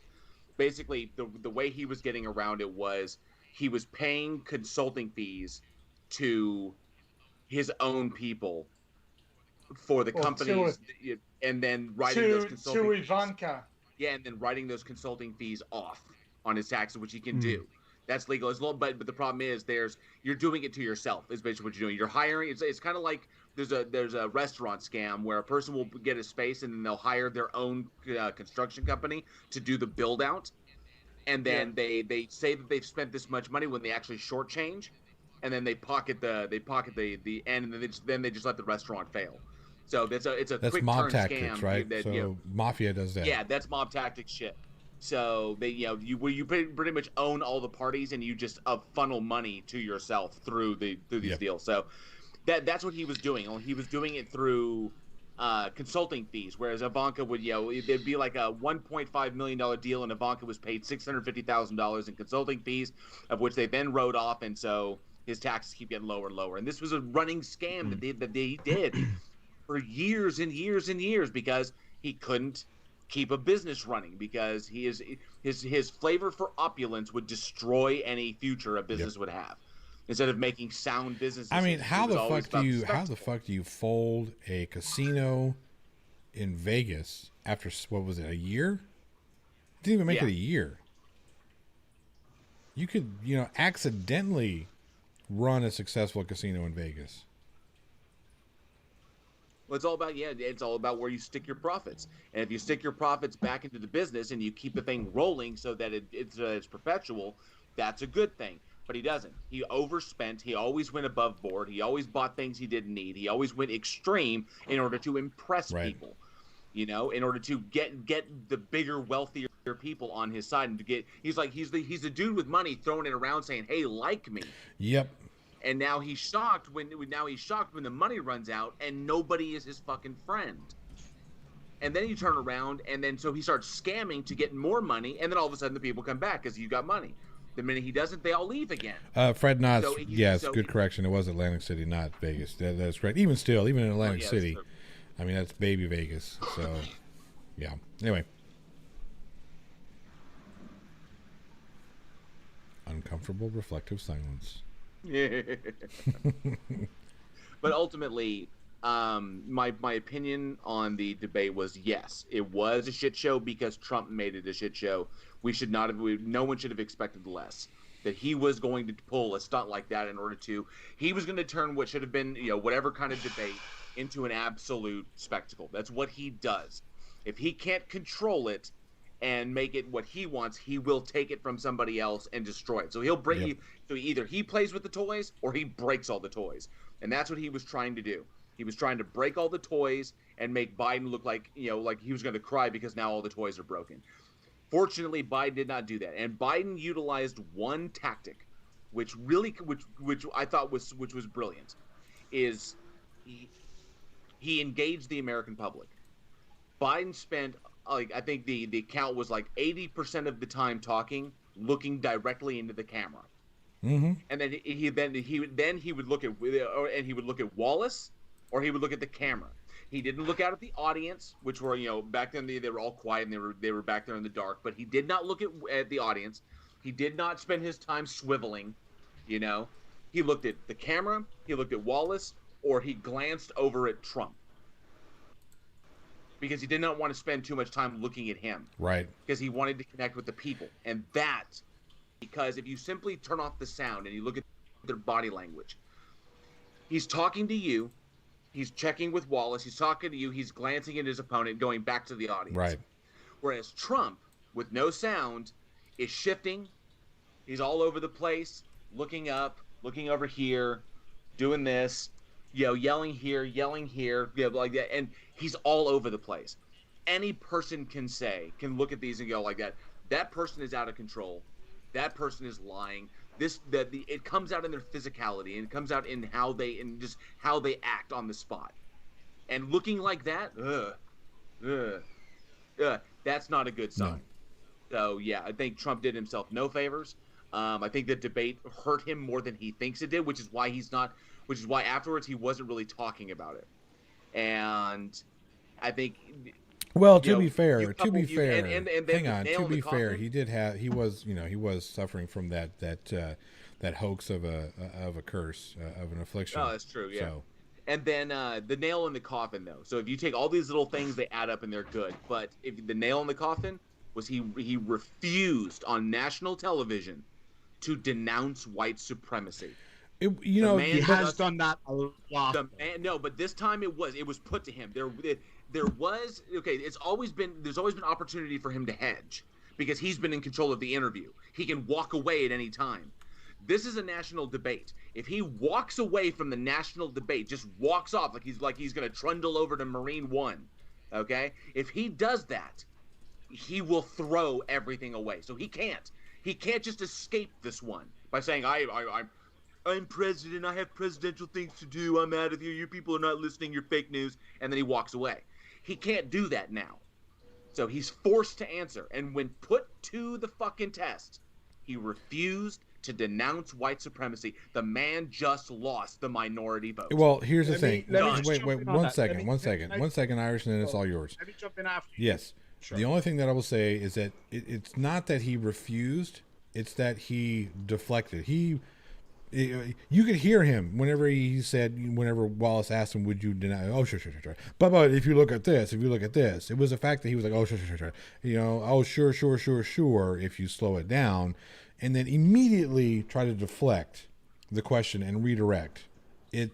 This is one of those issues. If I'm Donald Trump, I'm shaking my head, whatever. But if I'm Donald Trump and somebody asks me about white supremacy, something that I've had issue with, publicly, people think that I'm a white supremacist.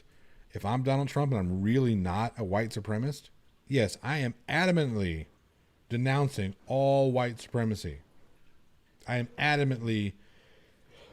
going to take that question head on like a bull and say, look, you people who think that you're better than other people because of the color of your skin are so far removed from reality that we don't need you. We don't want you.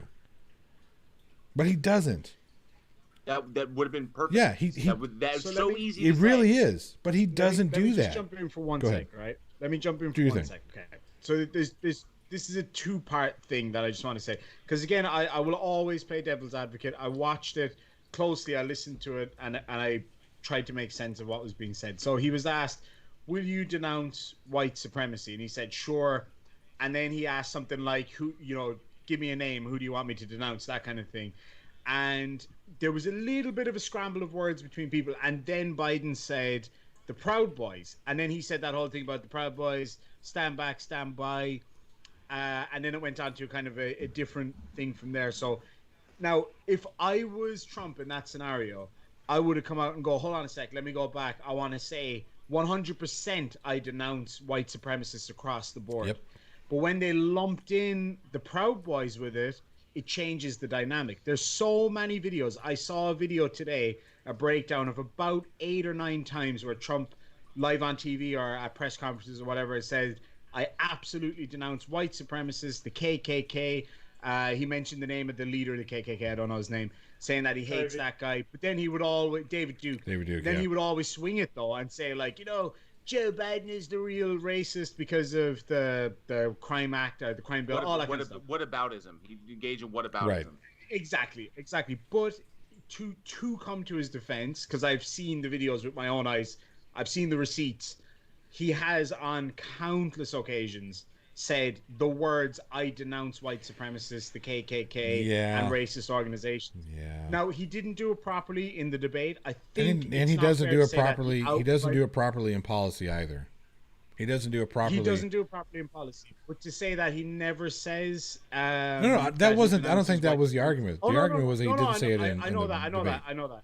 I'm just saying in general, people say that he supports white supremacists or never denounces them. That is an absolute falsity. That is, he absolutely has done that. No. I think I would contest the first half of your statement. To say that he doesn't support white nationalism is actually incorrect. That's not what I said. I said that he says he doesn't. You actually did say that. You actually said you said to say that he supports white nationalism is wrong. I mean, what I meant is overtly. I meant overtly in his language. Okay. He never comes out and says that. Sorry, I do 100% get what you mean though. Yep. So like when it came to the whole thing about the Proud Boys, do you guys think the Proud Boys are white nationalists or white supremacists? They're absolutely white nationalists. Are they white supremacists? I believe so. I mean, I believe that they are classified by the. I believe they're classified by the FBI as a domestic terrorist group. So their leader, a guy called Enrico. I'll have to check, but I think it's Enrico Torrio. He's an Afro-Cuban guy. He's a black guy. Would that not maybe? No, I mean people say he's a token. I've seen videos. Okay, the Proud Boys. The Proud Boys are a far-right, neo-fascist, and male-only organization affiliated with whites who promote and engage in political violence.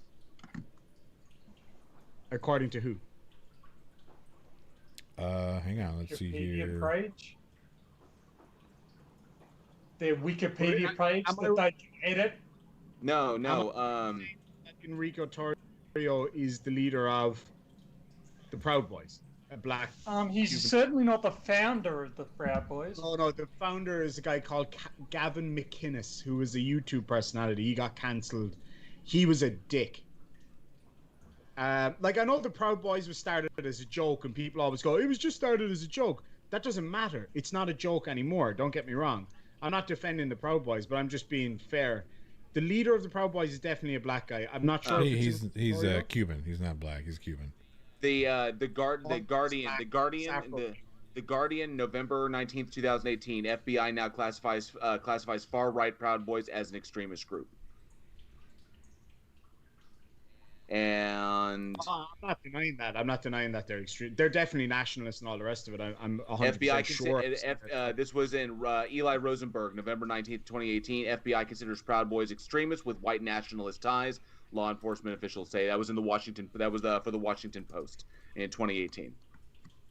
I have no doubt. Because I've seen videos of certain individuals that are definitely linked to white nationals. But I watch both sides. I keep an eye on everything that's going on, and I've seen a lot of videos, not recently, more so from like the Battle of Berkeley or whatever. I think they were Proud Boys and Patriot Prayer, which is another group, and a lot of those people are not white. Like I wouldn't go so far as to say the majority, but a lot of them aren't. Like Enrico Torrio is either the leader of the Proud Boys or the leader of Patriot Prayer, one or the other, and he's Afro-Cuban. So that just raises those questions for me. I'm not saying that, that means they can't be racist because there's a black guy who's, the leader or whatever. But from what I've seen, there are quite a few people of all types of ethnicities in that group. From the videos I've seen, we've all seen the videos, I'm sure, of Patriot Prayer. I think the leader of Patriot Prayer is he's from, I think he's from Tonga or one of the Pacific Islands. Anyway, he's an islander guy, huge guy, tiny tiny something or other. I've seen all these guys. I've been watching the videos over the years of all the drama and the bullshit and Bass Stick Man and all those crazy. They're pretty funny videos. Don't get me wrong. By the way, Skeptic's in the house. Hey, Team Skeptic. Team Skeptic says he tries to stay asexual because that's his true nature. So Team says he's leader of the Proud Boys and definitely non-white. Is that Enrico? He's not Caucasian. He is not Caucasian, yeah. No, I mean, I've seen pictures of the guy. He is a black guy. Yeah, so what do you say about Clayton Bigsby then? Who's Clayton Bigsby? Maybe you should look him up. That's all I'm saying. Clayton Bigsby.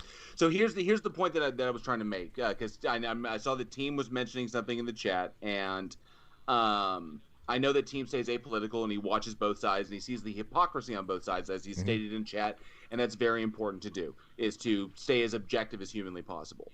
And while there may have been times that Trump has said in interviews or has been quoted as denouncing racism or denouncing white supremacy or whatever, I will agree that there may have been times that he has done this.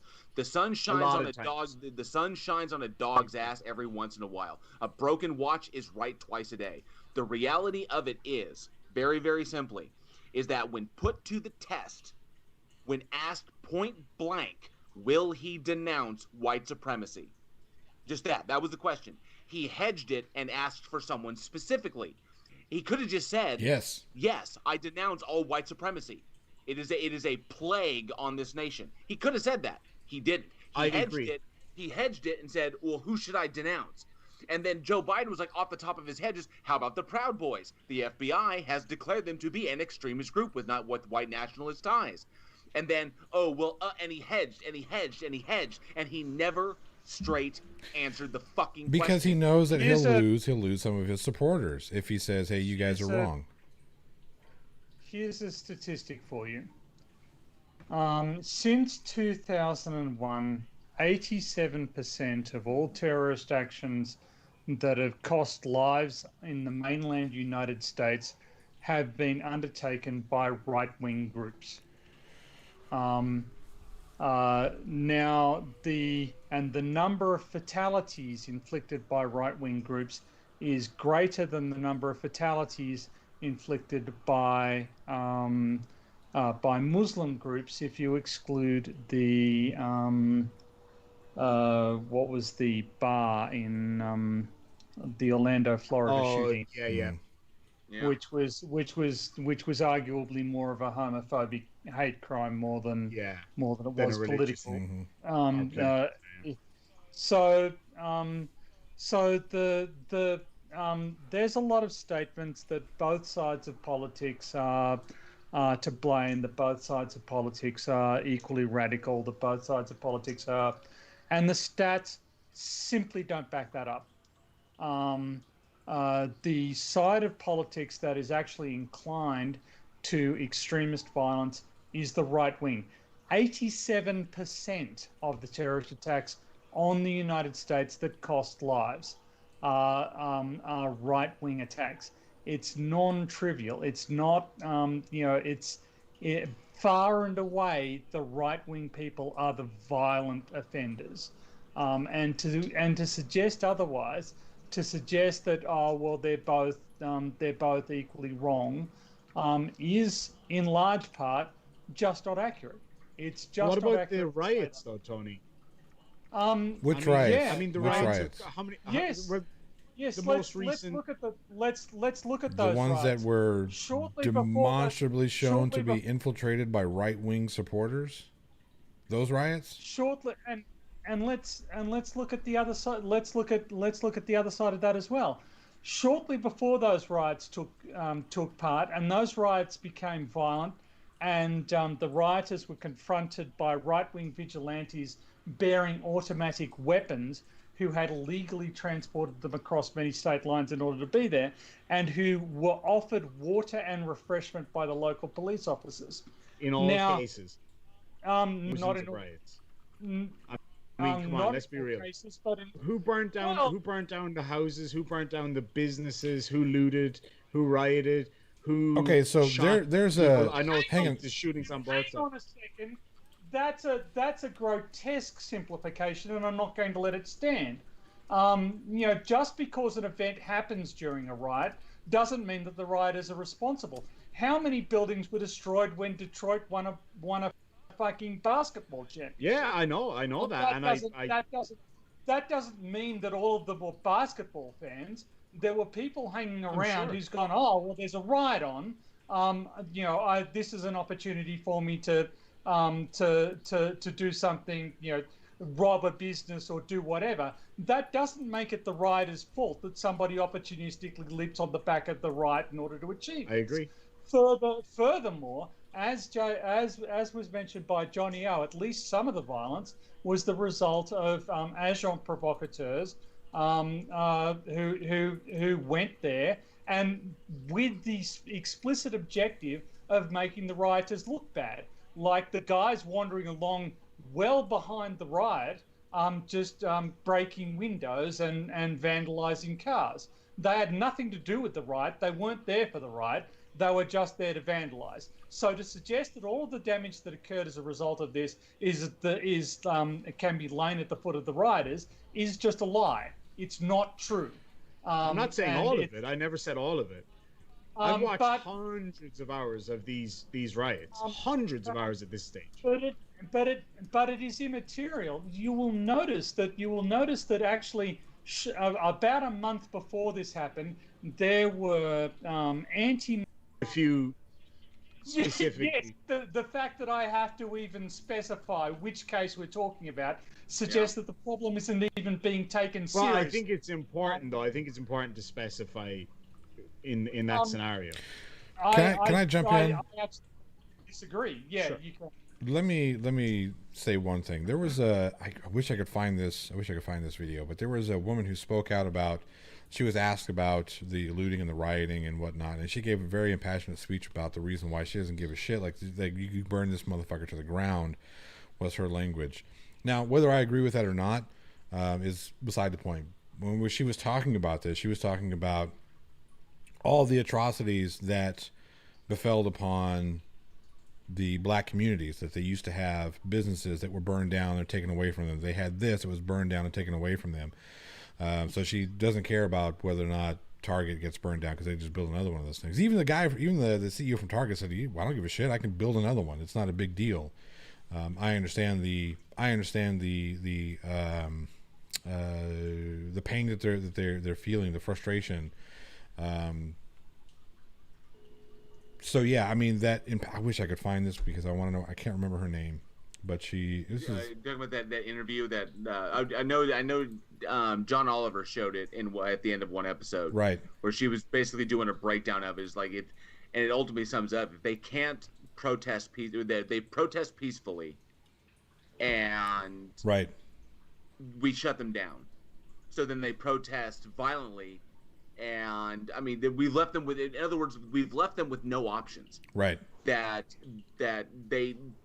individuals inside this feel like they are backed into a corner. They can't do anything else except do this. When it comes down to a point, you have no choice. You either become what you're trying to fight, or you destroy everything. Okay? Scorched earth tactics. Take away what your opponent wants. Take away what gives them incentive to win. Because it's a war. It's a war, and they're at this point they're at the scorched earth phase. They're just like, fuck this all, burn it all to the ground. If we can, if you won't let us even enjoy it, we're gonna take it from you. Which I agree. I can see and I agree with. Once you're back into a corner, you only have a certain point. That's what you do. Right. You need to. Von Clausewitz shit, man. we need to look at the statistics here. The reality is that black youths are something like 21 more times likely to be shot and killed by police than any other demographic in the United States. Black people are more likely to be confronted by police officers. Black They're men more likely to specifically. be arrested. Black men specifically are more likely to be confronted by police officers. They're more likely to be arrested by police officers. Once they've been taken into custody, they are more likely to be charged. And convicted. They are less likely to get bailed. At that point, it's the point where they don't get bail that's the big one. They are much less likely to get bail, even compared against other people with similar criminal backgrounds. And at that point, they lose their job. They can't pay for legal representation. Their family can't be supported. It's basically a technique where you are enshrining, where the system is enshrining racial inequality, systemic racism, by socially punishing. Yes, but the system itself is biased. At the point prior to the trial, coloured defendants are less likely to be offered a plea deal. When they get to trial, they're more likely to be found guilty by a jury. Having been found guilty by a jury, they're more likely to be they're likely to receive a heavier sentence.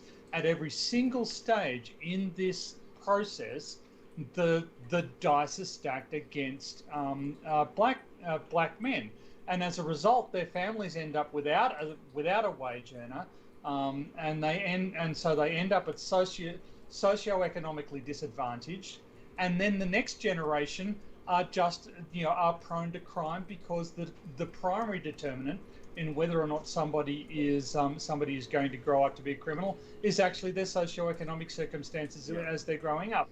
So it's actually the entire system is basically set up to keep black people enslaved, and black people eventually are going to go, well, actually, you know what, I'm sick of it. And I don't care anymore. You keep on saying it's going to get better. You keep on saying that that racism is in the past, that there's no problem anymore, and it's not fucking true. The data just don't support that interpretation of reality. And we need to have a political discussion. We need to move back to a situation where we are discussing the data and we're looking at what the reality is. Because I watched a few hundred hours of footage is actually not the same as looking at the broader statistics, socioeconomic statistics of what's going on with the American justice system. Black people are sick of what's happening, and I can well understand why. The simple fact if I were in that situation, the simple fact that they are. I would be. I'm sorry, Tony. I'm sorry. No. Go ahead. I was going to say the simple fact that they are. It is extremely more likely for a black man to be convicted of a minor drug offense than a white man of the exact same. Take a look at Brock Miller, and I forget who the black man was who committed an extremely similar crime. Brock Miller raped a woman and was given 6 months house arrest because the judge didn't want to, quote, ruin his life. Rewind a few years earlier. Ridiculous. There was a black man who did just about the exact same thing. He is still in prison today. Not saying he shouldn't be. I'm not saying that he shouldn't have been punished for raping a woman. But that just highlights the racial inequalities of this country. The fact that you have two people who committed very similar crimes, and the only difference is one is white and one is black. And the white guy gets 6 months house arrest. Yeah. Team brings up a good point, which is to say that, we don't particularly... Well, changing the funding that goes through to the police is one side of the argument, but the police need to be better trained. They need to be better trained for the roles that they're often put in, because they're often put in situations that are very different from what they're trained for, and their training tends to lead to them being terrified when they get into circumstances, which is not... So a lot of what happens is not the fault of the individual officers, it's the system that the officers are part of. It's that system that needs to be overhauled rejigged and repurposed to actually do its job rather than what it's doing at the So moment. this is a problem that. Sorry, Agreed. I went off the handle. No, again, you're good. But it's my channel. No, Screw you all.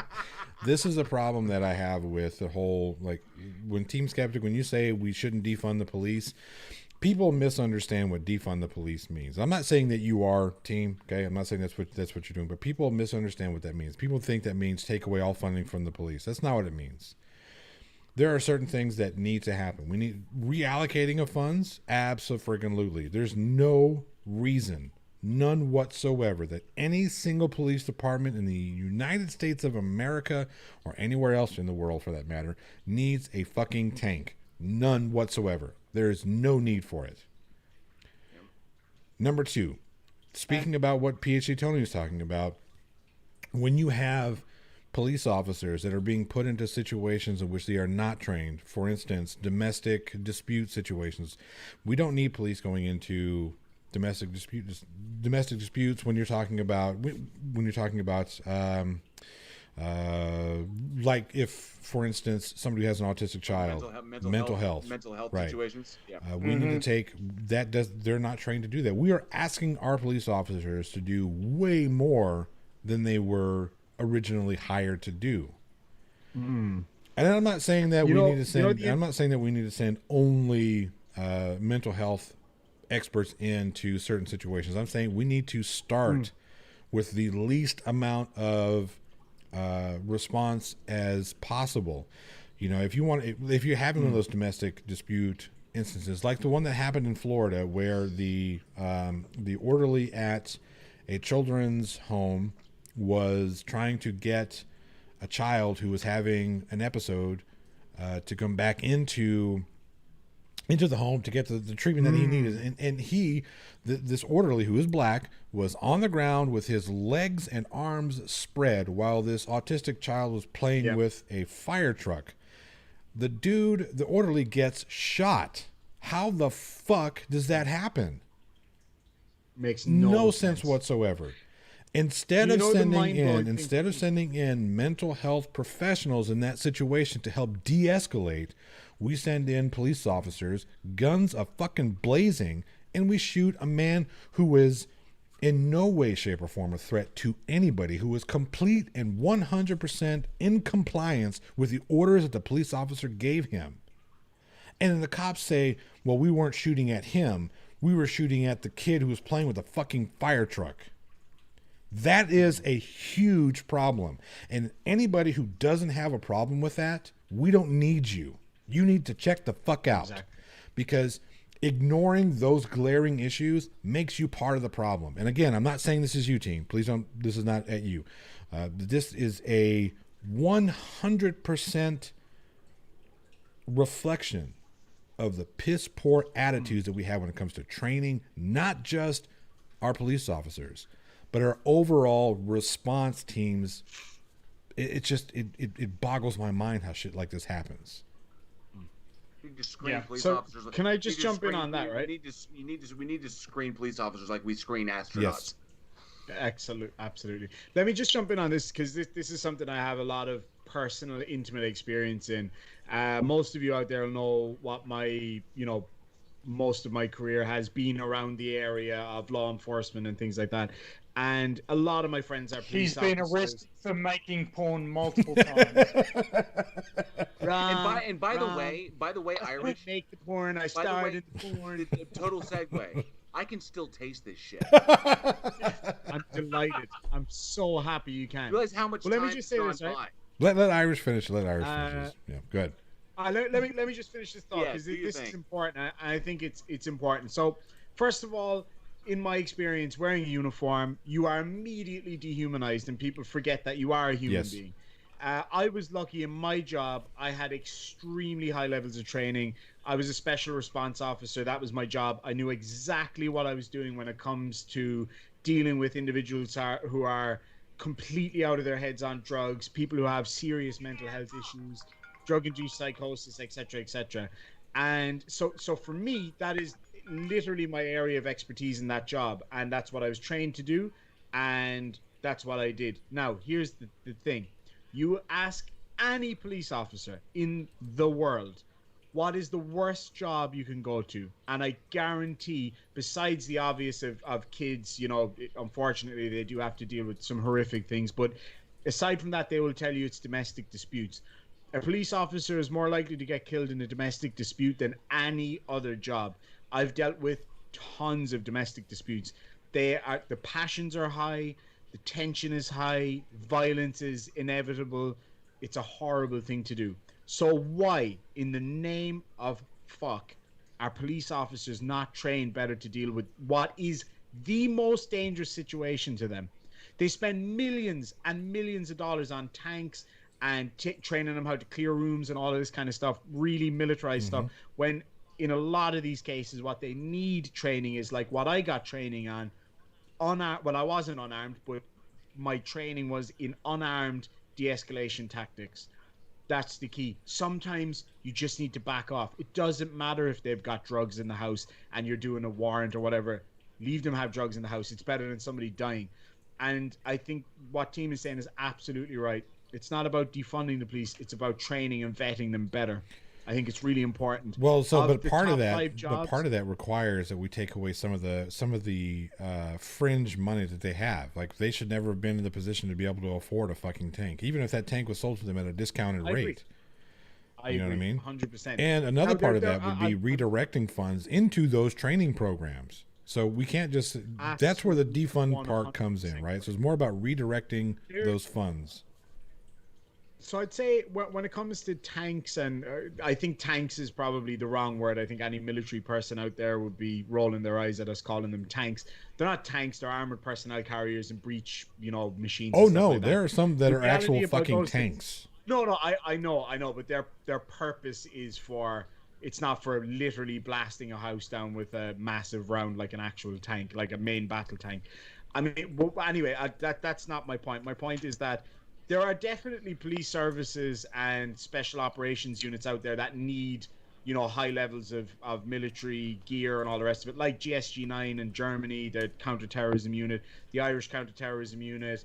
In Australia, it's different police forces have, like SOG in Western Australia, the Special Operations Group, etc., etc., etc.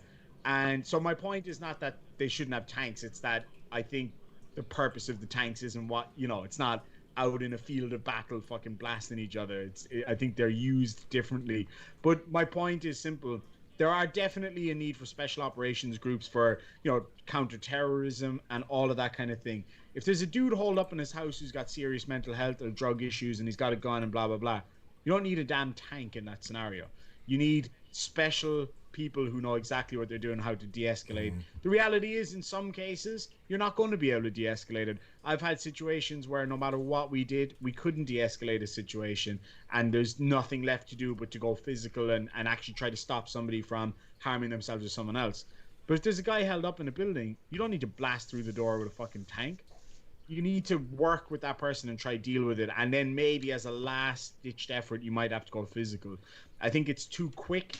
They're way too quick to just go physical. You see the Australian police are, and this is no disrespect to any police officers out there in the United States, Australian police are trained to a way higher standard. Irish police are trained to I've been through that training in Ireland. They're trained to a way higher standard, 9 months minimum, and then a year and a half on the job training. No firearms, no tasers. You get pepper spray and a baton. And we're dealing with nasty people in Ireland too. There's some seriously bad gangs and paramilitary groups. And our police, sadly lost one police officer last year to a shooting. That particular gentleman had serious mental health issues, and he was lured to a house the police officer was lured to a house and shot. Horrible scenario, but thankfully very rare. And so our police force don't carry firearms for that reason. And so have you ever seen the film The Garda? Oh yeah, one of my favorite movies of all time. There's a part in that movie where he's having a milkshake with his mother who's dying of cancer, and they're in the thing, and his mother's talking about her impending doom, and he's drinking a milkshake, and he stops and he kind of goes like this, and she goes, "Oh Jesus, are you crying?" He goes, "No, I've got a fucking brain freeze." So it has to be stated, Irish, that in this country, where it requires 1,500 hours of training to be a hairstylist, and only 672 hours to be a cop. It's ridiculous. That is where that is. So there are two things that were so- brought up in so- the chat that I wanted to hit on really quick that are absolutely central to the issues that we have with the police. First and foremost, drugs need to be 100% legalized across the board and treated as a health issue and not a criminal issue. First and foremost. You do that and you see a drastic reduction in firearm violence, a drastic 100%. reduction in domestic dispute, a drastic reduction in crime overall, period. Second,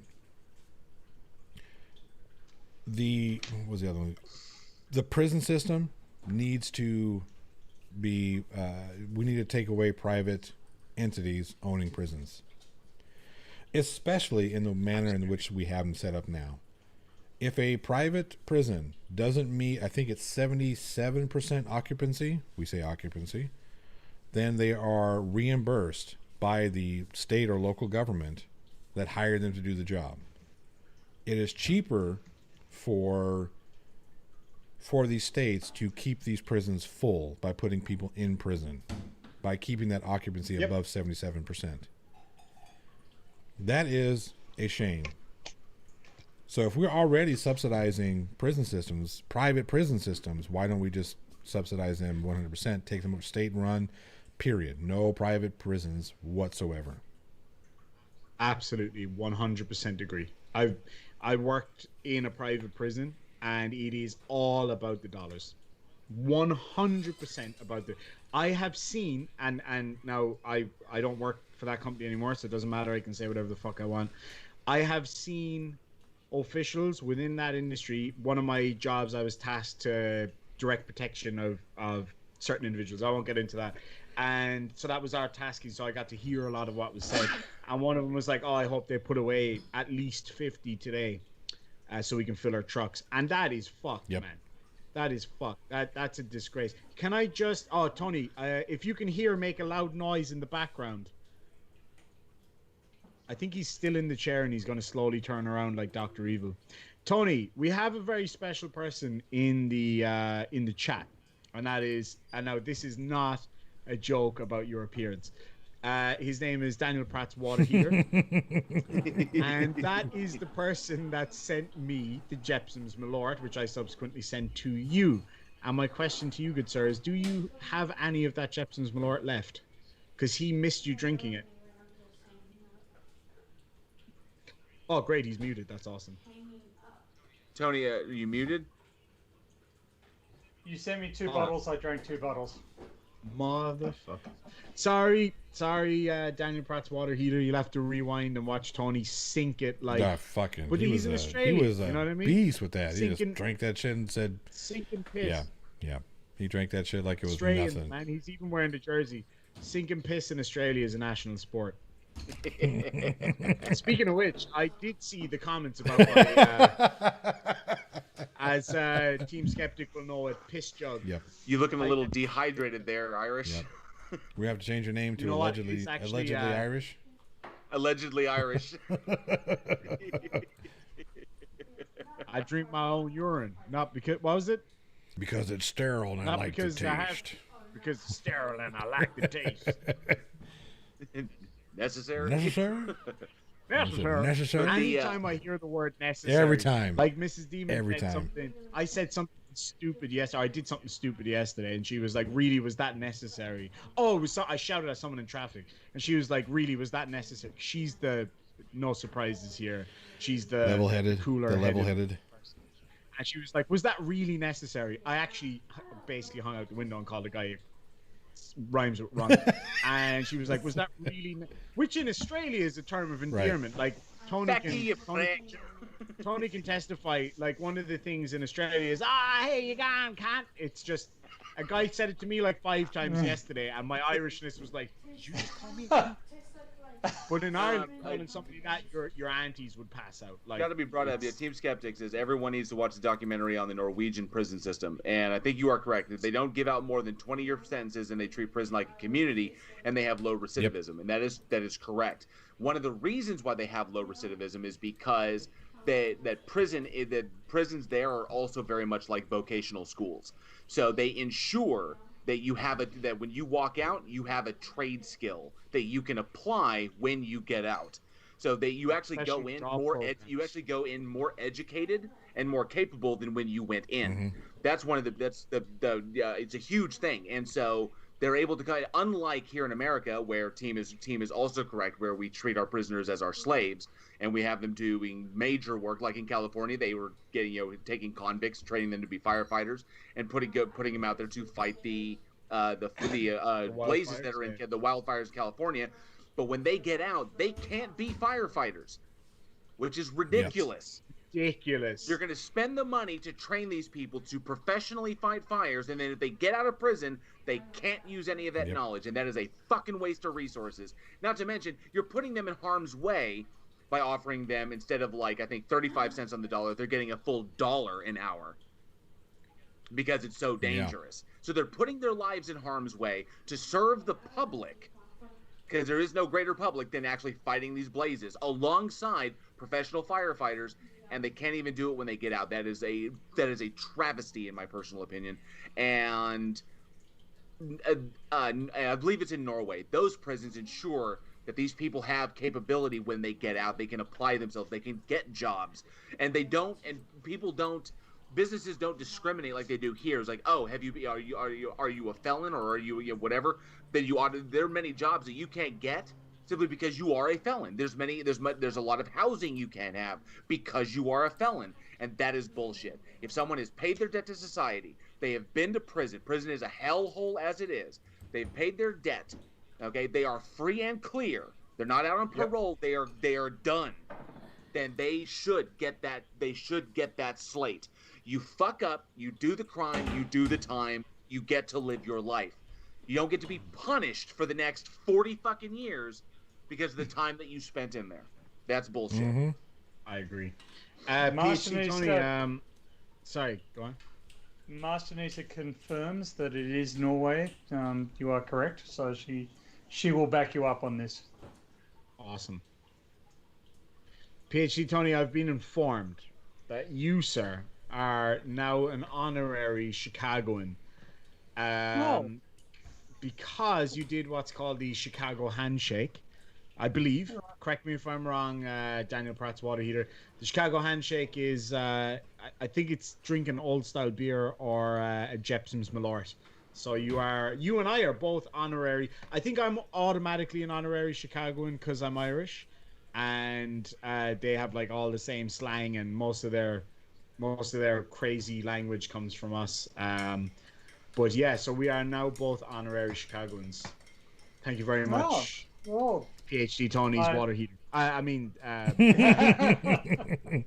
Just while we're on, while we're on a bit of a roll, I just wanted to announce. I announced on my channel earlier in the week. I have started another channel, which is my fish channel. Fishy. May come as no surprise to you. In the background there are 1, 2, 3, 4, 5. I've got 6 fish tanks in my little office here. So I'm a massive fish fan, and I do close-up videography of my breeding shrimp and fish and things like that. And so yeah, if you guys want to check it out, I'll put a link in the side chat right now. A bit of classical music and good-looking fish. And one quick thing before I pass it back, Nerd Angle says, are you thinking of Chicago or Boston? It's actually both. Chicago and Boston both have a lot of Irish There's a lot slang. of Irish presence in Chicago as well as Boston. And Victoria says, G4S and Serco. I actually work for both of those companies, and they're both pieces of shit. And that's all I'm going to say on that. Yep. Long story. I can't go into the G4S stuff because I do have some contracts and stuff, which I actually got a call about this the other day because of my YouTube channel. I'm very good friends with my old boss, and he just reminded me that in my contract that I did sign, there's a lot of non-disclosure stuff. So I can't talk too much about G4S or their operations, Yeah. but I can talk about the government operations I was involved in. So yeah, just wanted to point that out. Sorry. So, Clive Wells points out that Red Pill Philosophy now has a fish porn channel, or has a fish porn You know channel what? now. That's He's what I actually heard. not wrong. That's what I heard. He was talking about good-looking fish. He's I not was wrong. going to quiz him on what exactly makes for a good-looking fish, but you Oh, know, just watch my videos. You won't be disappointed. Oh, But look! he's not wrong. Look at There are that fish amazing right there. Oh, There are that dorsal fin is amazing sexy. amazing shrimp. That dorsal length is sexy as fuck. so Johnny O, Team Yeah, Skeptic Bond, I'm on it. you may be able to join. I'm on in it. a second. Okay. Johnny O is the individual. That wank. Team wants to come in and dominate the stream. Yeah, well, you know, Suck as long, Tony's as long as it goes for another 4 hours, I guess. Well, yeah. Well, that happened to me one day. I was 8 hours into a 2-hour live stream when you remember that, Tony, right? Well, he Yeah, I rocks do. up and he comes out with something like, "If the Earth was the size of a human being, how big would a human being Right. be?" Okay, and then they okay, were hang like on a going sec. into these ridiculous fucking measurements, and I'm just here like, I have to go pick up the missus. I'm just going to leave the stream. Okay, no, hang on a second. We wanted to, we brought it up. We were talking about it. And we wanted to actually make sure that we knew what the hell we were talking about. We wanted to make sure we had the numbers, and it comes out it's very, very simple. You know, I know it was complex then for you, so I'll go ahead and break this Complex down, now. Red Pill.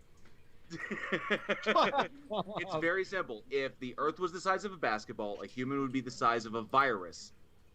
Okay? And if a human was the size of the Earth would be the size of 56 of our solar systems.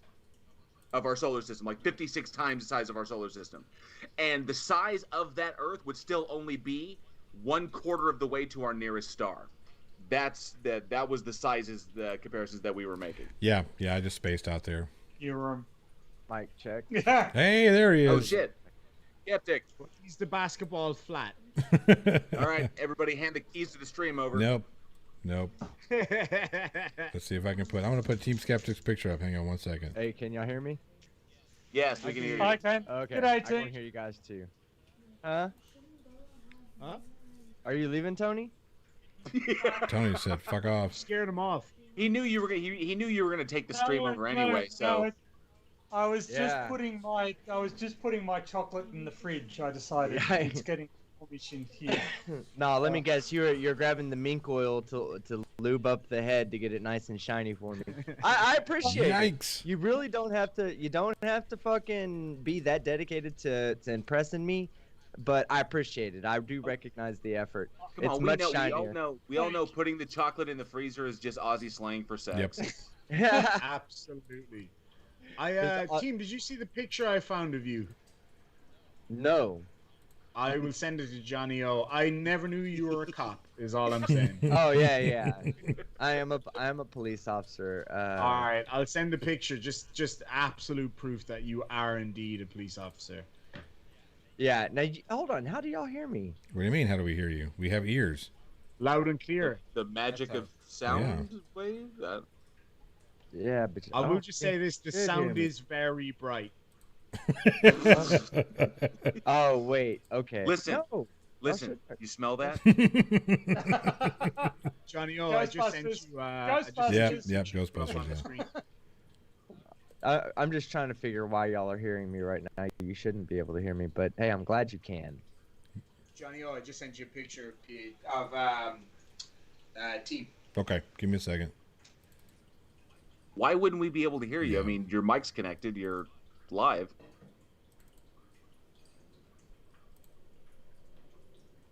Oh, Now he's like, ignoring me. now he can't hear me. Haha! I proved you guys wrong.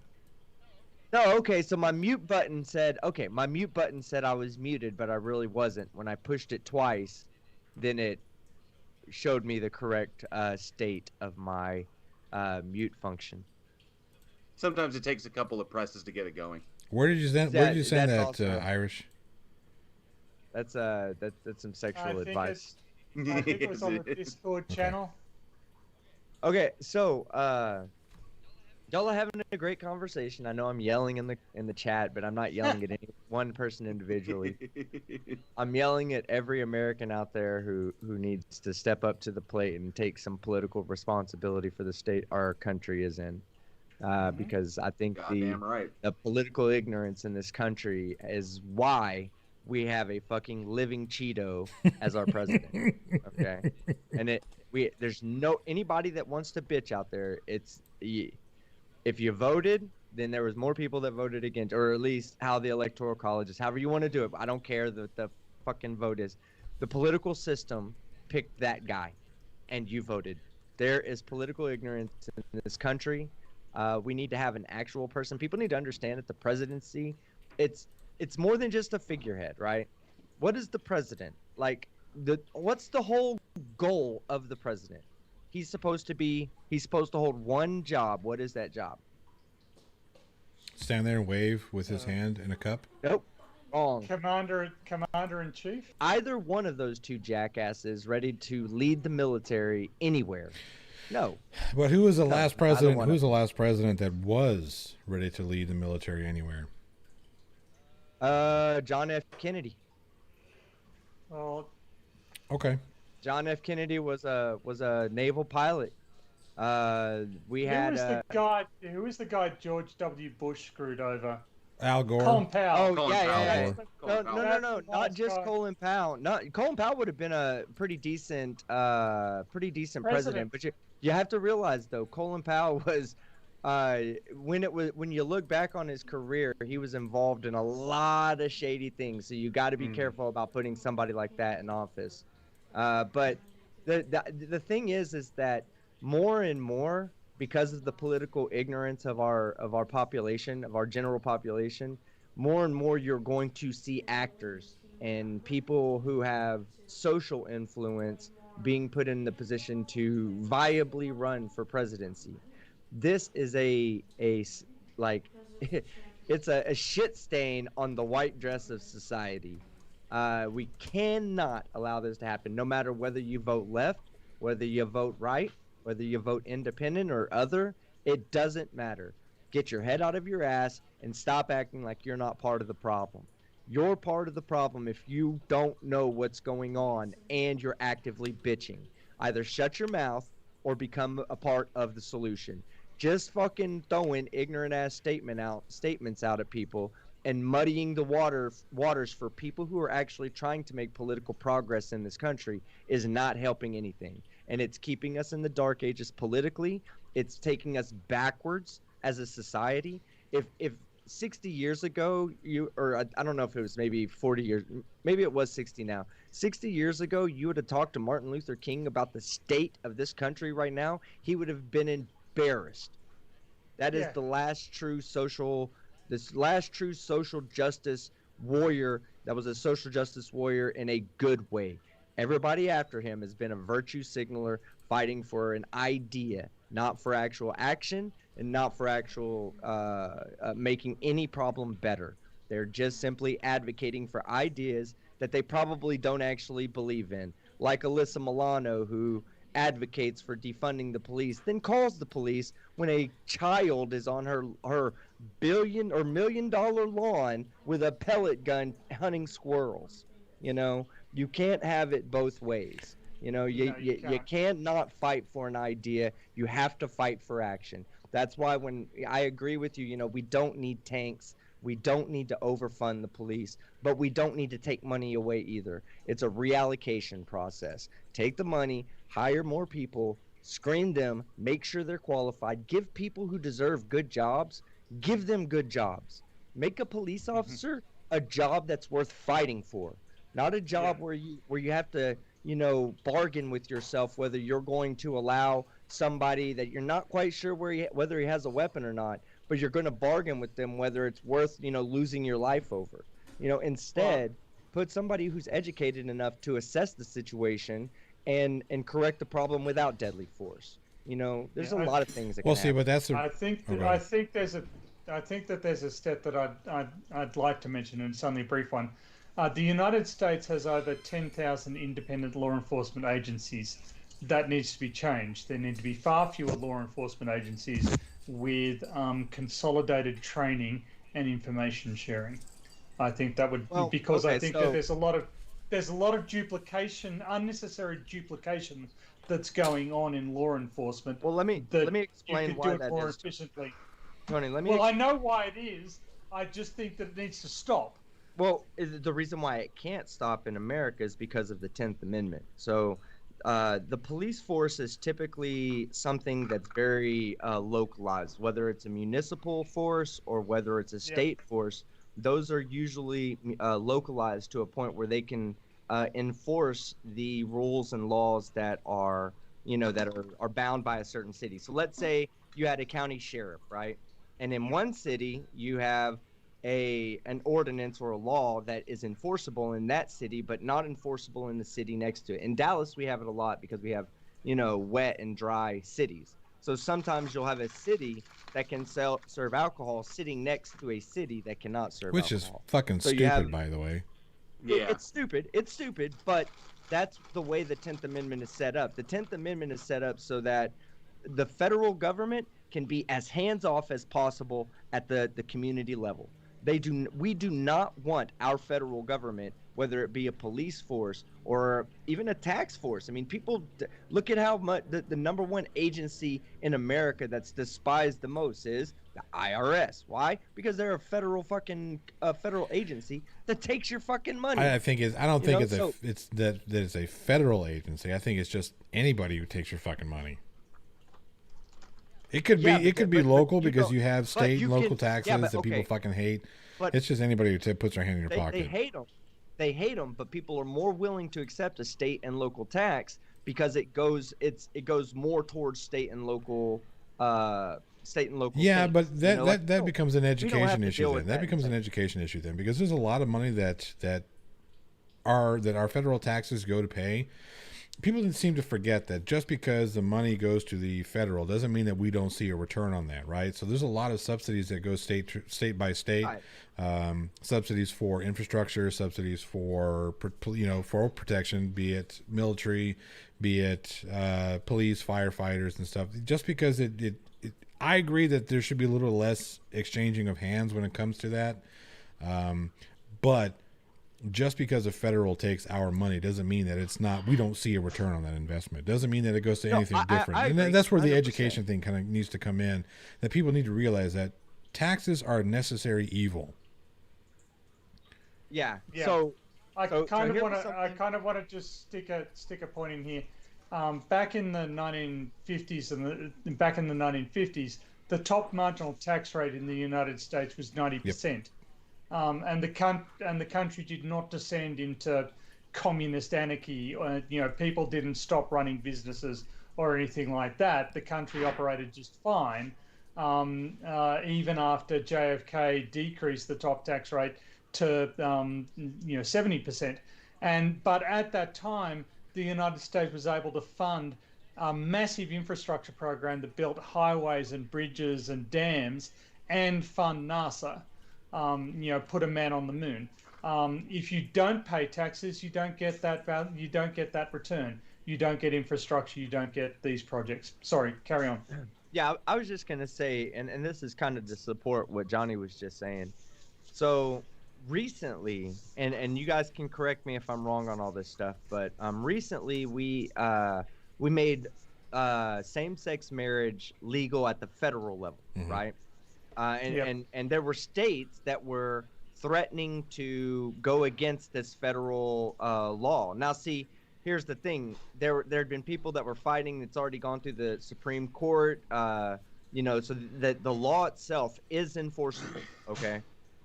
The states that were threatening to not enforce the same-sex marriage law were then being threatened to lose federal funding.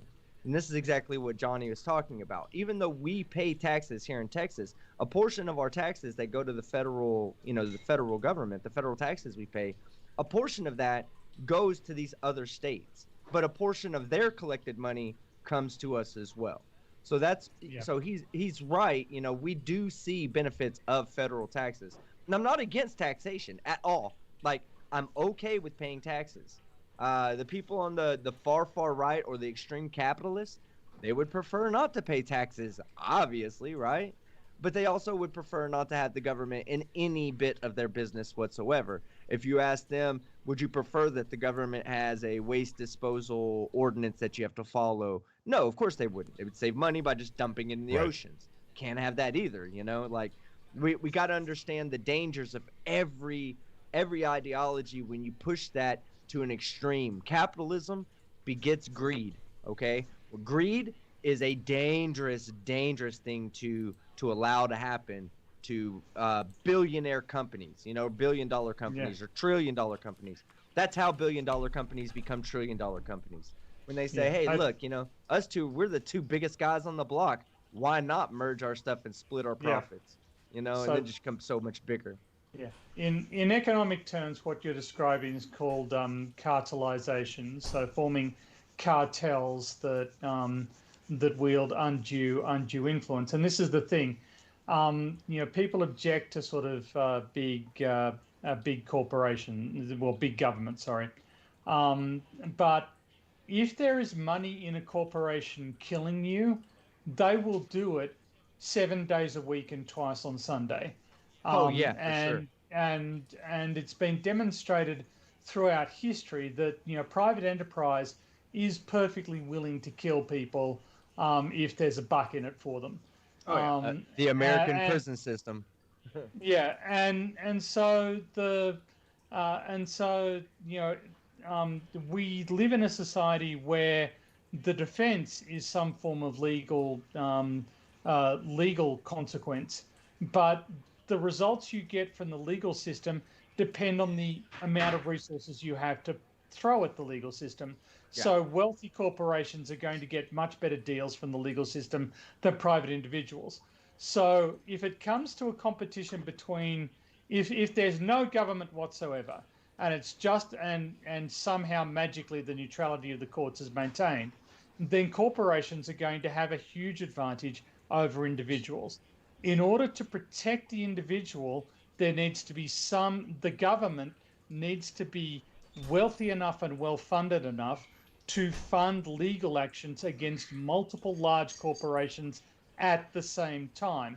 Yeah. This entire argument, the smaller government, lower taxes, is just a way to enslave people to the profiteering instincts of capitalists. And as you say, it's just really, really dangerous. Well, anyway. Capitalism is still a good thing. I don't think it's bad. I just think it's bad when unchecked. You know, don't check capitalism or free market. Well, free market is what I really mean to say. But free market has to have some kind of capitalistic aspect to it. You can't have a free market without some sort of capitalistic idea. In fact, it must be, in my opinion, it cannot be socialist, because the way socialism works and the way while socialism is a soft form of communism, okay, I do believe in certain social aspects. I think that when you look at the political spectrum, you say like this: you have the far left, and I'm talking about the extremist left. This would be the communists, the Marxists. You have the far right. This would be your fascists, your Nazis. Everybody, the majority of us, we reside somewhere in the middle. We can say, yes, I'm a left person. Yes, I'm a right person. But what we really mean to say is the majority of our ideology, you know, our political ideology is on this side over here. You know, you might you might say I believe in a conservative state, but that doesn't necessarily mean that you believe in eugenics and Nazism. You know, you can also say I believe in social aspects, because it was Johnny, I believe, who brought it to my attention that the police, fire, hospitals, all these are social constructs. Yeah, you know, but we cannot have an ambulance and have hospitals and have police departments and fire departments without the funding from the people. So to some extent, every American out there understands a need to pay some taxes, because some of those taxes are going to come back in the form of social constructs that are necessary. I just want to clarify my position earlier, which is to say that some markets work perfectly without government intervention, and that's fine. You know, leave them alone. Government intervention is bad. You just bring in distortions. Some markets don't work without government intervention. Police forces, currencies, the legal system. If you imagine privatizing the legal system to the extent that people could buy the judges that they wanted to hear their particular cases. It would just be rampant corruption. You can't privatize that. It's got to be socialized.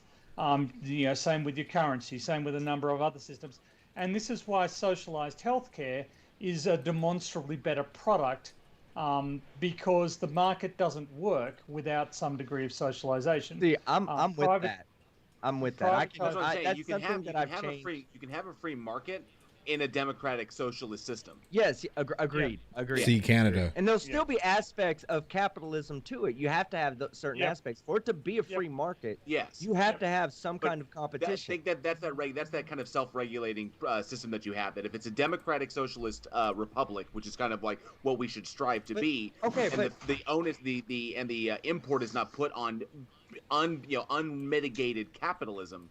And every one of you intelligent gentlemen are doing such a good job showing why it's so important that you find yourself in the center of the spectrum as possible.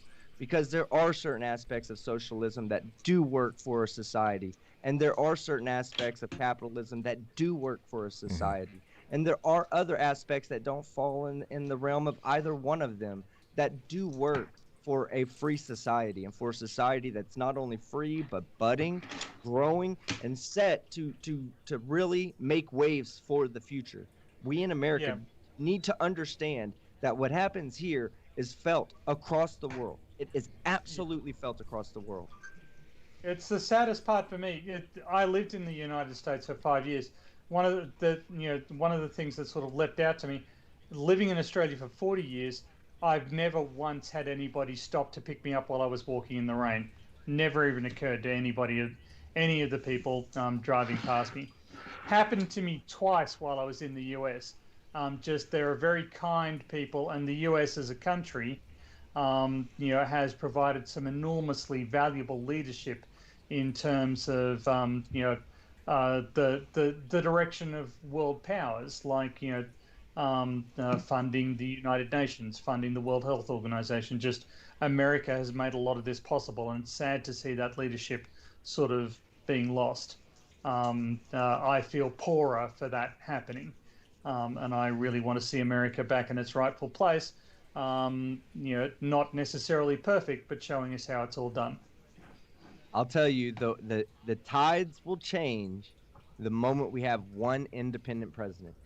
The moment that we have a president that doesn't get tied down to one ideology or another, once we have that, you will then start seeing a true advancement in our society. So the closest we got to that was Bernie Sanders. Even though a lot of his ideology is very left-leaning, he was the closest we got to that independent presidential candidate. And that highlights the issue that our two-party system has brought up.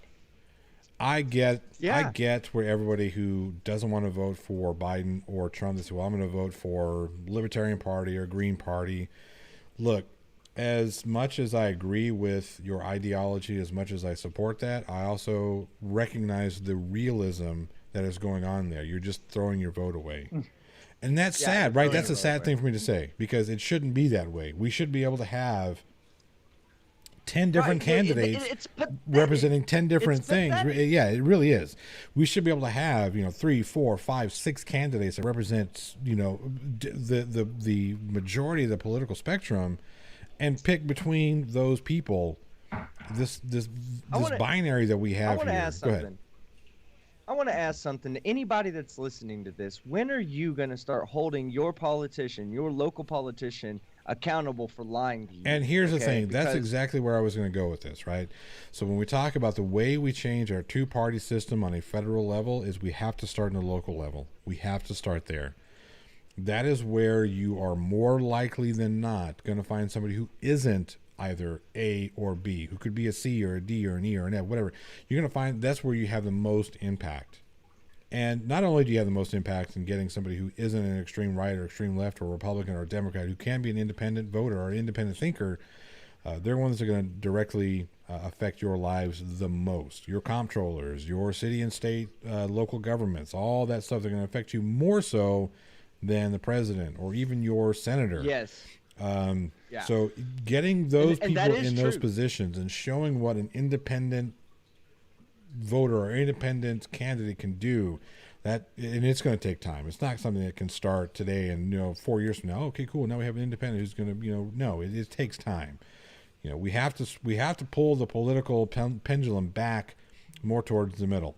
The problem that we have is when we do that, we pull so hard that we end up yanking it the complete opposite other way. Yeah. Now, that's something I also try to point out to anybody that ever advocates for immediate change of anything. And I don't care what it is. You say, I want immediate change Doesn't now. work. You say, well, what's the repercussions? Yep. What happens when you say this one beautiful idea I have, we're going to implement this today? What changes? Like, how are you going to accommodate those changes? Are you even thinking far enough in ahead to even see how this will affect you? It might be a great idea that sucks when implemented. Yeah.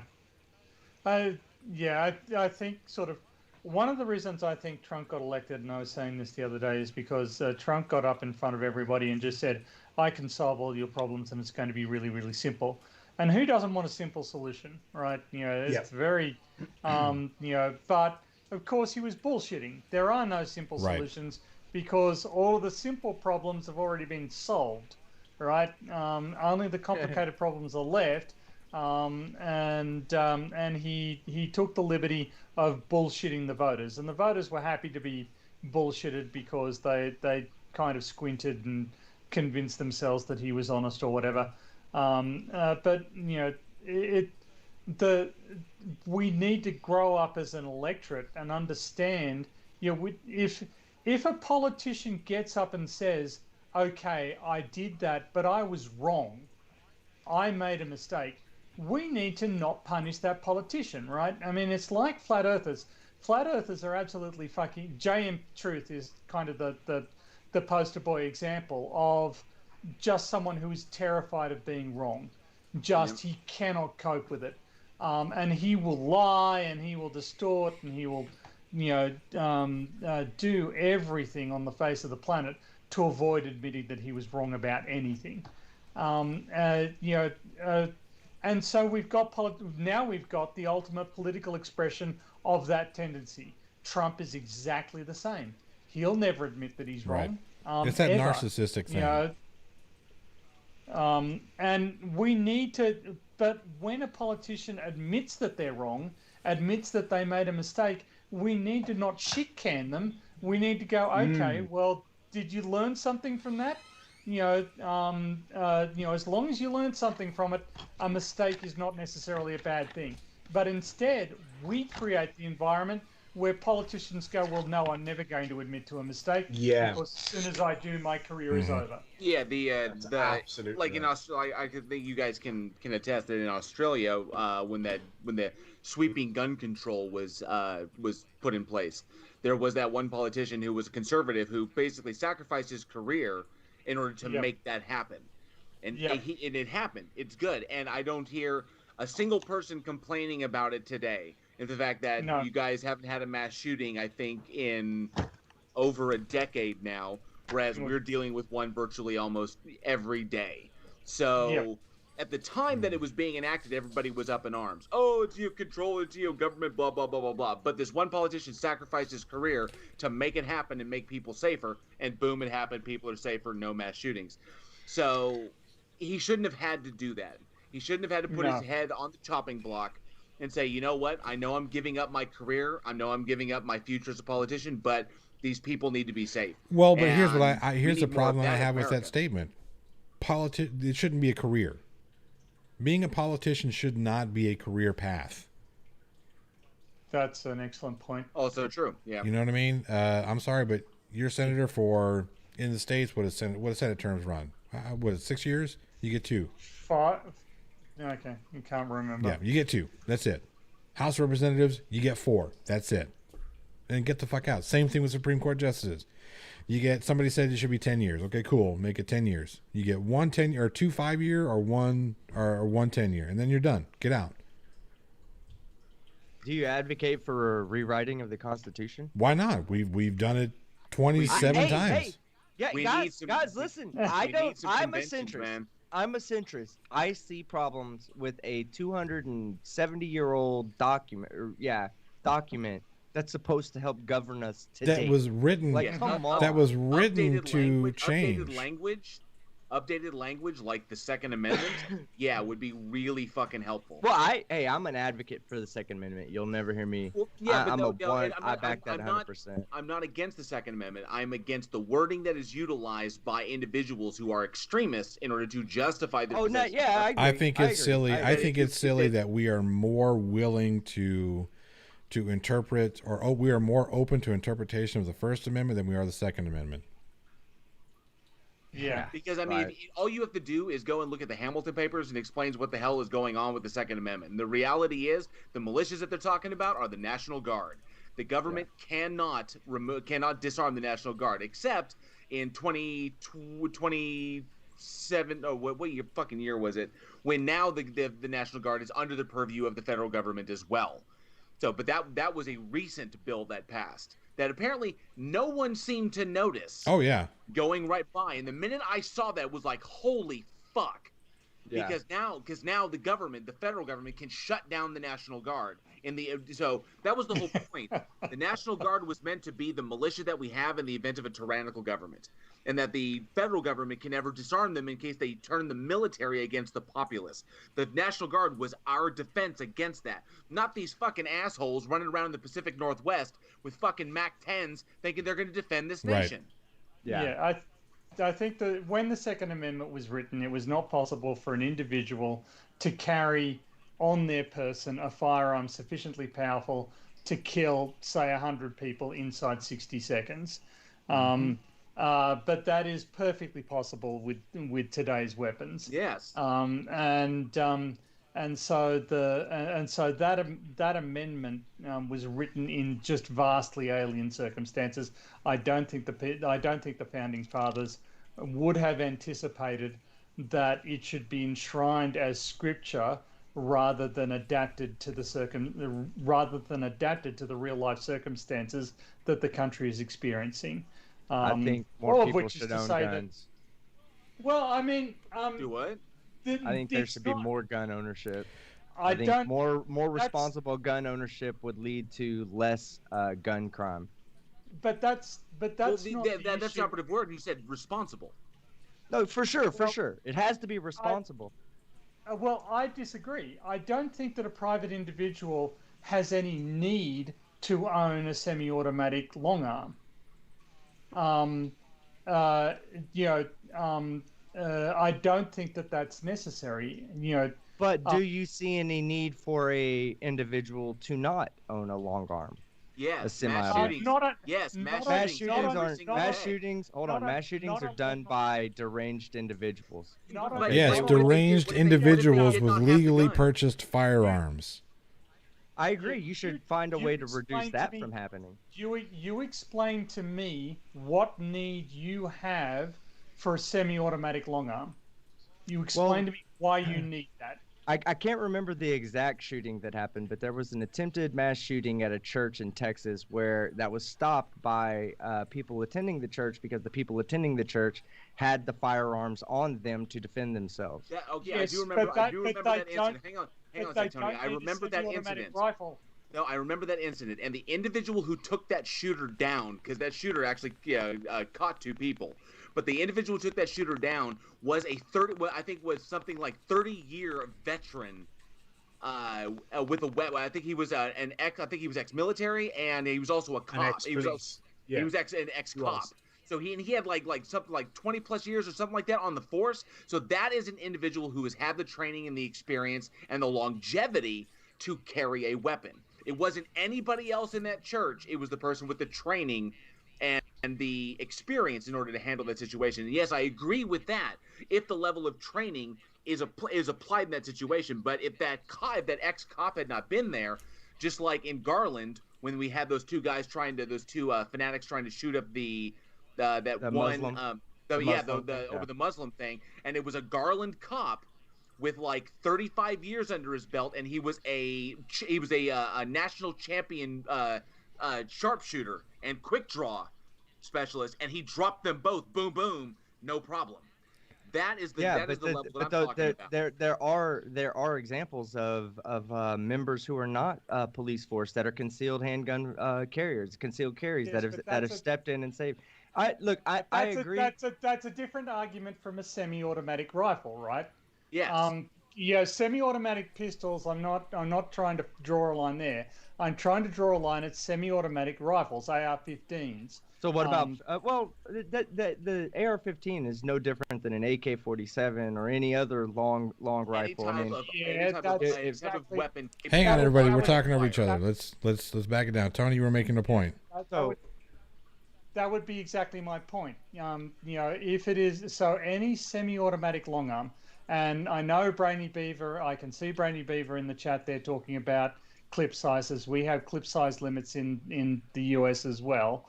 I'm not interested in clip size limits per se, because it's actually quite easy to machine a magazine extension. But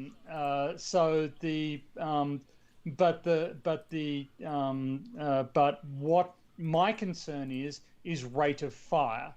Okay, it's how many bullets you can put into a room in what amount of time. And that's why your AK-47s, your AR-15s, any semi-automatic long arm shouldn't be civilian owned. For hunting purposes, you don't need them, right? It's not a matter of throwing bullets filling the air with bullets when you're hunting a deer, right? That's not how you hunt deer. It's not a matter of personal protection. If you're protecting your person or your home, you can just as easily use a shotgun, right? So can I just jump in? Hang on, let Tony make his point. Sorry, I'm done. I'll just put this out there. When we're talking about semi-automatic weapons, so I have a fair bit of experience with firearms. It's something that I'm into. I'm sure you've fired a few firearms in your day, team, as well. I don't know about you guys, yes, but I regularly fire semi-automatic pistols, not so much semi-automatic rifles anymore. I could definitely, in fact, put out more shots with a semi-automatic pistol than I could with a semi-automatic rifle on target. Okay, I want to ask you a question. This is a stat, and I just want to point this stat out, and I just looked this up on the Expanded Homicide Data Table 8. Total murder victims from firearms was a total of 10,265 people killed by firearms in the year 2018. There are approximately 40,000 people. We'll just go with 40,000 people that are killed by secondhand smoke. So getting them to ban guns, you would have to first advocate for the banning of all smoking. To legitimize the banning of firearms, you would first have to advocate for something like banning anything that provides more death, like as a second-hand note. Because we're talking about a person who's inflicting danger and injury on other people. You mean like banning people from smoking in bars and restaurants? No, hey, just like no. Hang on a second. I agree with that. Right, but that's what people are doing. That you can't just fire your firearm off in the middle of the city either, can you? Again, I mean, if you really you have to go to designated areas to shoot a firearm. When it's done responsibly, when you're doing it for your own pleasure, there's nothing that should ever keep you from being able to hurt yourself or enjoy yourself if you're not causing harm to others. Now, I agree. I do want to make one point here, is that 2/3 of all firearm-related deaths in the US are actually suicides. Yes. Well, that's why I looked up murder. I looked up murder, not suicide. You looked up murder, but I mean, this discussion is all fun and all, but Jess makes an extremely valid point, which is to say that the cat's well and truly out of the bag. Realistically, we're not going to be able to introduce gun control in the US. That horse is already bolted, and that's fine. I just wanted to be part of the discussion that that guns are dangerous in more ways than is generally accepted in these debates, Right. because they are an extremely efficient way of killing things, Right. be that thing a human or an animal. And if the person you want to kill is yourself, then they're an extremely efficient way of doing that. I agree. And that needs to, I think, part of the conversation. I think one of the things that I object to is actually the artificial political controls that are put on the statistics that are made available, and the CDC aren't allowed to keep statistics. They're not even allowed. They're not gun even allowed deaths. to take statistics. They can't do anything. Like CDC is completely deballed when it comes to that. They're not allowed to research it. Anything. Yeah. So and that seems artificial, right? That we could at least be having an informed discussion about what changes are even vaguely possible. And I agree with Jess completely. Realistically, there's very limited changes that are realistic, and I can accept that there are good points over recreational firearm use. I personally don't see why a private individual has need of a semi-automatic firearm. I understand that semi-automatic pistols are have quite high rates of fire on their own, but it just seems to me like at the moment there is so much deception and misinformation being promulgated by the NRA, and and I think that the majority of gun owners would be in favour of the majority of the stats suggest that the majority of gun owners actually don't oppose some more reasonable controls, like better safety protocols. Yeah, like I do. Better I do. safety training. 100%. Yeah. 100% agree with that. 100%. And the sort of background check so that the person you're selling to isn't some sort of raving nutbar or homicidal criminal. Yeah. So you bring up seems an like excellent point there, Tony.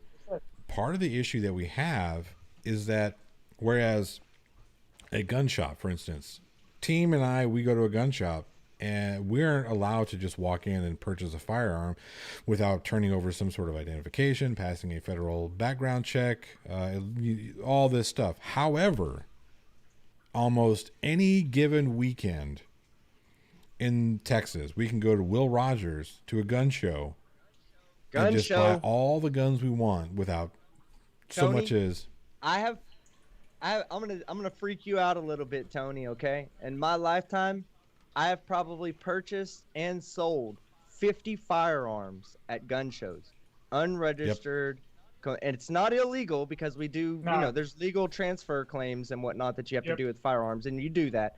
But not all the times is it done that way. Sometimes it is really you walk up and a guy's holding a case, and you say, "Hey, what you got in that case?" You already know if he ain't looking, he's looking to sell. If he's not looking to buy, he's looking to sell. And he'll stand there in one place with a case, and you just walk up to him and go, "Hey, what you got in the case?" He'll open up what he has. You'll open up what you have. You might like each other's pistols or rifles or whatever the case may be. And the purchase is done right there with cash. No paperwork, gotta say nothing. that conversation sounded very sexual. That got very homoerotic.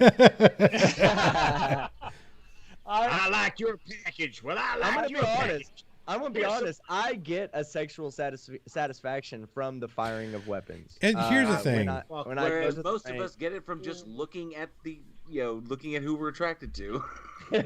I do that too. If I fire a high, like a particularly powerful weapon. So recently, just a couple of weeks ago, I fired a legitimate World War II short magazine Lee Enfield, which is the British rifle, the Australian version, which is slightly shorter, and that is a powerful weapon. That is I think it's a 308. That thing kicks like a mule. It feels like you got 12 dicks. I'm just saying. You've got the loudest rifle on the range. Everybody's plinking, and you're just like, boom. And See, I shot that's the a sad double thing. barrel You need a short. gun. You need a gun to feel like you have 12 dicks. Okay. Hey, look, I got a gun right here that makes me know I got 12 dicks. Okay, so look. Roll Here, one, baby. before we start getting to bragging about guns, because I do want to brag about a few of my firearms that I've owned, some really exotic ones that are badass. But before we get to that, I do want to make a serious point here. Okay, recently there was a mass shooting. What's considered a mass shooting in America is, 2 people were killed, 14 were injured at a backyard party in Rochester, New York. Okay. They went and they asked the police, I believe it was the police chief or police captain, maybe. They asked him, what can be done? And the answer, he had such a beautiful and eloquent answer, because police are getting frustrated. There's not much that can be done at this point, okay? That is the truth of the matter. If you want to do something, and here's the idea everybody wants to do. Everybody wants to say more legislation, right? Let's add another law. In fact, fuck it. Let's make America really safe. Let's add 10 new laws to gun ownership, right? Here is the truth of the matter. Gun laws are not enforced in America. They just simply aren't. And he expresses it eloquently. Everybody, you can go look it up. I saw it. It's just from a few days ago. Rochester police captain, just type in Rochester police captain talks about gun violence, or talks about recent mass shooting, and the frustration on his face is what you see as the frustration on all of these police captains when they get up to the podium and have to explain why another innocent soul was taken by a gun, a firearm. And the true problem is not that we need more regulation. We need stricter enforcement of our current regulation first, and then we need to move forward. Once we have control of what we have on the books, we can then move forward with making. But team, that's the problem. What we have on the books is wholeheartedly unenforceable. That's the problem. The current legislation that we have makes it almost impossible to be effectively enforced.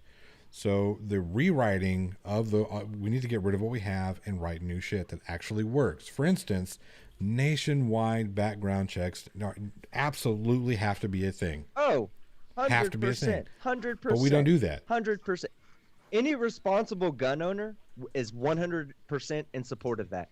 A responsible gun owner would absolutely love to have the negativity, the negative connotations that are associated with gun ownership, would love to have those removed, because it's not the responsible gun owners who are out here committing the crimes. It's not the responsible gun owners, the registered pistols that are, in fact, it's so funny that they, I was actually watching this either last night or the night before, or maybe this was said by the Rochester Police Department, but it was saying, do you know how many crimes are committed? You know how many times he has to go to a family and say, I'm sorry for your loss. We caught the guy, we have the murder weapon, and it's a legally registered pistol. Ever does he have that problem? The only problem he has to go there and explain that this pistol was obtained by illegal methods and illegal means. And I'm sorry, but unless you stop the illegal flow of guns coming in, that's another problem. Yep. We have so many illegal guns coming from the Philippines, coming from Mexico, coming from Indonesia, anywhere where they can build a 45 caliber gun out of local materials, and they're everywhere. Go watch the Vice documentary on the fucking family who makes their living off selling illegal guns in America. Yep. And they make the shit in a fucking jungle. Yeah, I mean, we've opened a can of worms here with this particular debate, but I think ultimately we're kind of on the same page, in the sense that I think that one of the problems with this debate is that the NRA have created the perception that they represent gun owners, and the reality is that they don't. Right? I've seen polls of gun owners, and something like 80% of gun owners are in favour of national background checks. various other reasonable weapon, what might be called moderate weapons reforms. But the NRA are poisoning the debate. And I think there is scope, and I think there is indeed a political will amongst reasonable gun owners that stuff actually could be done if you could get people I'm inclined to describe as evil-minded dickheads out of the debate, and actually have a good faith debate. Because I mean, there are dickheads on both sides. There are there was a case where some jurisdiction, I forget exactly where it was, they introduced mandatory safety training, and they put it in the hands of the sheriff's department, and then the sheriff's department just elected not to do any safety training. They just didn't run any courses because they didn't want to issue any concealed firearm permits in their jurisdiction. So, here's this law that could have been used to make things more reasonable, and instead the people responsible for enforcing it decided to turn it into an effective ban on firearms, which obviously makes gun owners a bit unhappy, understandably, because that's not them operating in good faith. And if you want a good faith discussion, you need to exercise good faith. You need to show the other side that you can be trusted. Otherwise, it's always going to be a shit show where nobody's going to trust the other side. Now, and here's another thing about the NRA I want to say. The NRA didn't start out as being this wholly terrible, ultra right-wing conservative group that fought for, quote, gun rights. The NRA used to be very much in favor of reasonable restrictions on firearm ownership. It wasn't until firearm companies planted their people in the NRA that eventually ended up taking over power. And the NRA are now just a mouthpiece for Smith & Wesson, for Glock, for all these gun manufacturers. That's all they are. You know how to get rid of them? Remove super PACs. Yep. Remove super PACs from remove fucking political action campaigns. Here you go. This is how you do it. This is how you do it. Take the money out of politics, repeal Citizens United, declare that money is not political speech and corporations are not people. I got you both beat. Yes. $10,000 is the maximum amount that a candidate is allowed to campaign for. 10 grand, period. Fuck you. I'd be president in a heartbeat, bro. I could raise 10 grand for.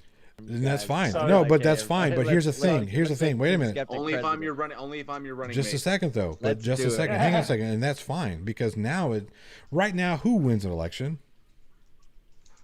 The asshole who gets the most money. The richest. Yeah. Okay. Not the American people, that's for sure. Right, right. So if you limit every candidate's ability and they're the only legally allowed, and this was something that would have to be heavily monitored, you're only legally allowed to raise and spend $10,000 per election.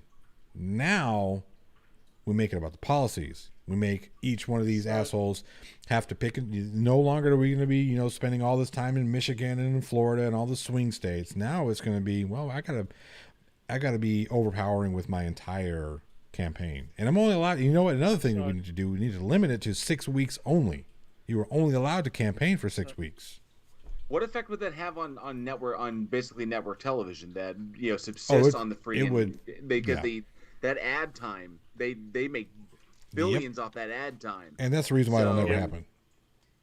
Yeah, because say you put those laws on them, where does network? Because that hits them, and that's fine. We can control the politicians, but then that hits network, and if that hits network, and network takes that giant hit, then we're going to see a trickle down effect going somewhere else. So because the money's got to go somewhere. Sure. I have two stories here. In some countries, if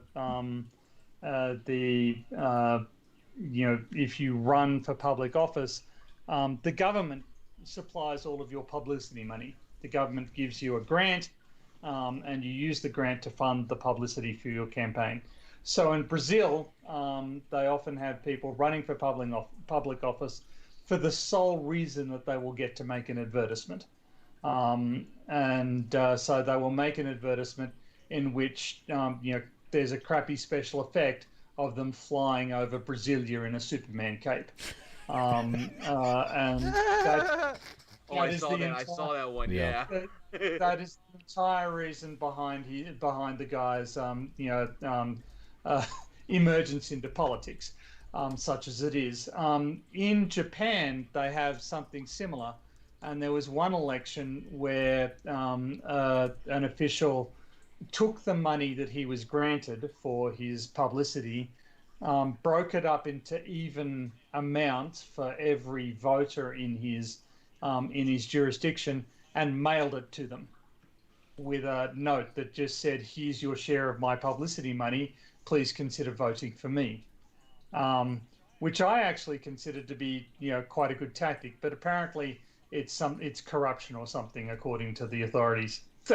Sticks in the mud. We also need But we also need ranked choice voting because I would like to see on a national level what takes place up in Maine when there's not a lot of advertisement. The advertisement, it is not attack ads. Attack ads don't exist in Maine, but amongst their state politics, because they have ranked choice voting up in Maine, and ranked choice voting has allowed people to play nice, so that we don't see people shitting all over each other. We see people working together. So I'd like to see that on a national scale. I just want to make one more general point, which is to say that Citizens United, corporations are people too. Yeah, as soon as a corporation can go to prison, I'll accept that they're a person. Until then, No, no, too big to fuck fail. 'em. They're not people. They don't have people's rights. As soon as we can jail a corporation, I'm all for them having the same rights as the rest of us.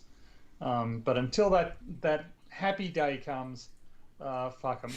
And tax churches. Yep.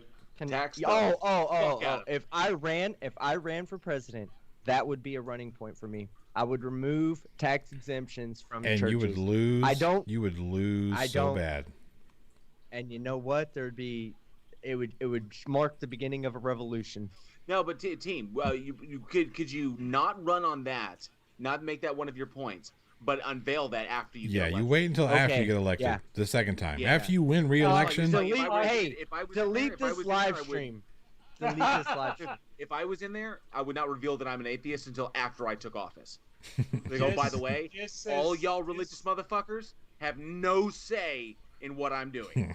And what if they ask you? What if they ask you? Because they do. They ask every presidential candidate this question: What are your religious beliefs? What I'll are you fucking gonna say? lie. I'll Right, fucking lie. that's the problem with the political landscape as it is. I'll fucking lie until my hand is on that Bible, or whatever. Irish Demon, do you want to run for vice president with he me? can. He's not an American. Absolutely. Don't fucking piss in my Cheerios there, Johnny. I'm pissing all over them Cheerios. I Okay. I was like, I could be you're an gonna American. replace me. You're gonna replace me as a running mate because I'm willing to use the You're same tactic. disgusting atheist. You're Yeah. disgusting Satan. Exactly. I love it. Irish Demon. Hold on. Look at the camera for a second, Irish Demon, because I'm changing. Listen, I'm. Yeah, there you go. J.L. Warren, eat shit. He's right. All right, because you're a liar. You're a political liar. No, I'm just kidding, of course. But Irish Demon, please look at the camera because I need to clarify something. I'm actually going with Johnny as my vice president and you as my Secret Service fucking head of Secret Service. The glasses immediately changed your position in life from VP of the second person in charge of the world to some guy who watches that guy. That's good with me. If I get paid loads of fucking money and I get to look cool, well, I already You look don't. cool. Hey, no. It's a job of honor. There is no payment involved. You must be prepared to sacrifice your life for both me and Johnny. No Team, pay. we're fucked. We'll pay you in Can I- slight can I- whiskey, watered down whiskey. Can I Just deal? Can I take shit from the Oval Office? Yes. You can have Anthony Purcell. Done. Just- He's already my bitch, but okay.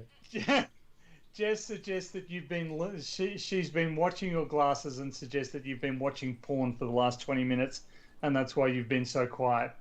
I've Interestingly been doing my enough, biology homework. And bouncing up and down a little Yep. bit. Interestingly, there's been no point penalty for this, so I you'll be noticed. relieved on that front.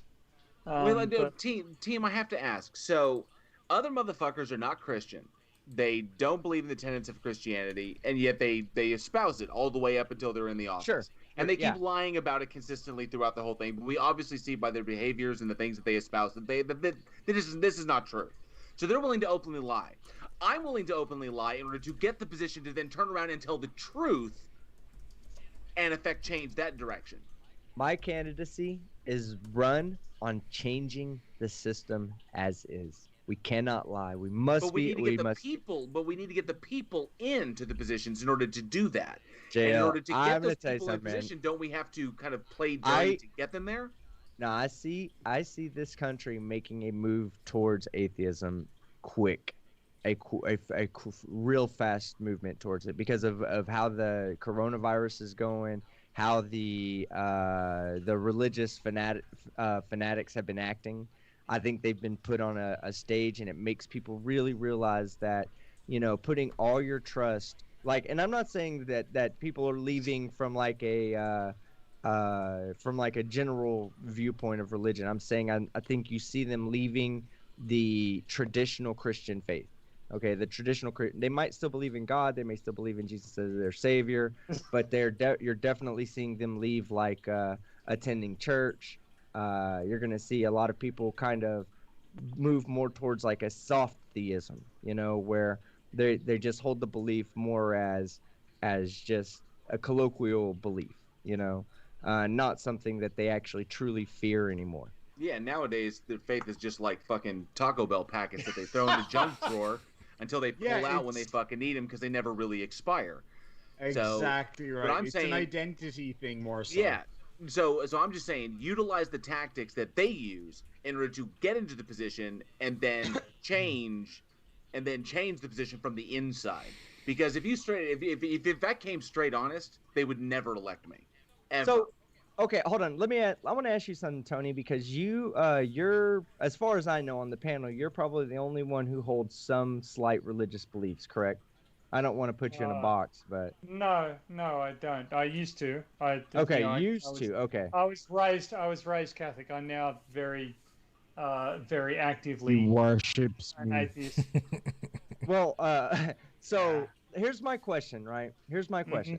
Worships dead ass. It should Scientology be allowed to claim themselves as a religion? Absolutely not. Why? And in fact, I want to ask why. I'm gonna play devil's advocate. Because L.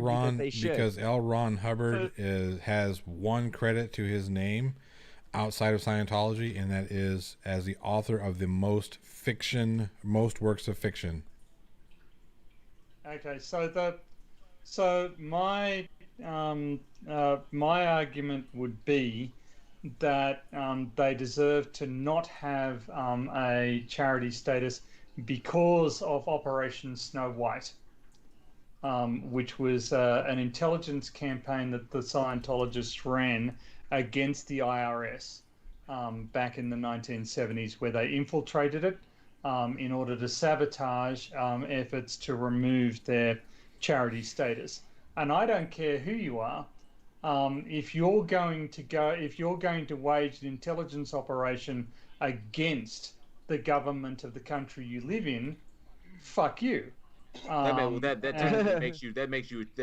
treason. Yep. Yes, I mean, if they'd done that after 2001, there would be no Church of Scientology today, right? If the Patriot Act had been in place at that point, Scientology would be a dim, distant memory. But can't you not make the argument that religion has done that? That we have people who are devout Christians that are at the top levels of leadership in our country? You don't think that they don't sabotage any effort to remove the religious exemptions? Possibly so, but they do so in a less egregiously. They do so in a less egregiously. Right, because they're already there. They're already implanted. Explicit fashion. But then again, I don't actually believe that any religion should have tax-free status. I think that in and of itself is a negative negative effects. So saying Yeah, exactly. It's a reverse federal subsidy. The argument that the Scientologists deserve just as much protection as any other make-believe religion. Yeah, sure, I'll agree with that. They shouldn't have any either. So we could all be on an even playing board. So that was going to be my position. Right. Okay. Say, yeah, they do deserve all the same as every other religion, Yeah. which deserves zero. Nobody Yeah. should be exempt from taxes. If you're collecting income, okay, if you're taking income from people and a portion of that income is going into your pockets, then you should be fucking taxed for that money. You're a business, straight up. You are. Why the fuck am I business that does subsidizing that. 4 $50 million planes for one person? Yeah. Good question. Now fuck that asshole, man. I swear to God. Oh yeah, Mister. Oh guys, look, I know we're in a recession right now, but go ahead. This is the time. This is the time when Jesus says to reach deepest in your pockets when you have nothing. Those that have not should give more to their preachers. Yeah. What did that fuck? What did fucking? It was Kenneth Copeland. It was Kenneth Copeland who said, "You get down to that church and you put that tithe in there. You put on that door. You put that tithe in there. You get that tithe in there. I know Yeah. people are talking about things are tight, and you might not be able to pay your bills, but you get that tithe in, and then you sort out what you need to do." He's a fucking dick. Like Fuck what he you. said about Really being in don't an like airplane. He's like, when I'm in an airplane, I'm just in a tube full of demons. demons. And I'm like, Who was you that asshole literally said, just turned into a fucking demon. I bought a something $1 million 50 plane. million. That's Jesse Duplantis. That was No. And I could feel all the I jealousy. just couldn't leave it there. And so, They pretty so much I bought gave another it to one. me. So I bought another one twice. So I bought another one twice as. Oh, that was expensive. Creflo Dollar. And Oh Yeah. yeah. I bought another one twice as expensive, and I paid cash. I could feel the envy in the room. Yep, that was Yo, praise be my blessing. Creflo Dollar. Praise yeah. my blessing. Yeah, And people get were like, rid of. I was like, listen. what the fuck? Then What is every wrong with one these of those people, every one of those people Deserve a negatively affect thousands and thousands of unfortunate Yep. people who are in unfortunate situations, and they are the con men. It's just like the same thing as the flat earthers. When I say that guy's a con man, I don't say every flat earther's a con man, but the ones that are preying on the mentally weak, the ones that are preying on the financially unstable, those guys, those are con men. That is by definition what a snake oil salesman Yep. does. He doesn't go and try to sell to the rich. The rich are smart. They're smart enough to smell his bullshit. They go to the desperate. They look for the people that are looking for the lottery ticket that'll win them the $1 million. Yep. They want to sell them the $1 idea with the $1 million return, and they sell it to 50 million people, and one of those people get $1 million return. Yep. Good for that one person. Unfortunately for the other people, you lost your money. Dr. Anthony's celebrated stomach bitters. Mm-hmm. Shit, my favorite Tastes product a lot at like Walmart. Yeah, my favorite. Listen, guys, and this is legitimately serious. I used to seek out this product all the time just to make sure it still existed and hadn't been taken off of the market for PC reasons. Zen's crack cream. I used to go. I can't even remember what it was for, but listen, this is a Look it up, legitimate look it up. Swamp product. ass, isn't it? Zen's crack cream. No, it's for okay? it's for like people who are aging and they want to fill in the cracks of their face. It's for people that have an ass crack. It means No, everybody. Zim's crack cream. The Daytime Zim's. formula. Crack What is it cream. for? What's it for? Don't tell me it's It for is a crack. natural herbal. It is a natural herbal product for dry cracked Yeah, skin. I just told you. Yeah, for anybody that has an ass crack. So, There's a diabetic formula. Yep. yeah, that's kinda nice. Demon, your Jess wants it known that she is disappointed that you did not fart into your microphone. I did, but it was a silent but violent. I'm afraid. Silent but violent. Okay. I'm working on one right now. I'm brewing one, and it'll go directly into the microphone. So much so that you will definitely be able to smell it through your ears. Yeah, him and Mrs. Demon had surprise butt sex last night, so every time he farts, it's gonna sound like a swift breeze of air. All right. Diabetic, yes. No, it's gonna sound like when you blow in a soda bottle. I used to always walk by that and be like, "Let me get some of that cream for my crack."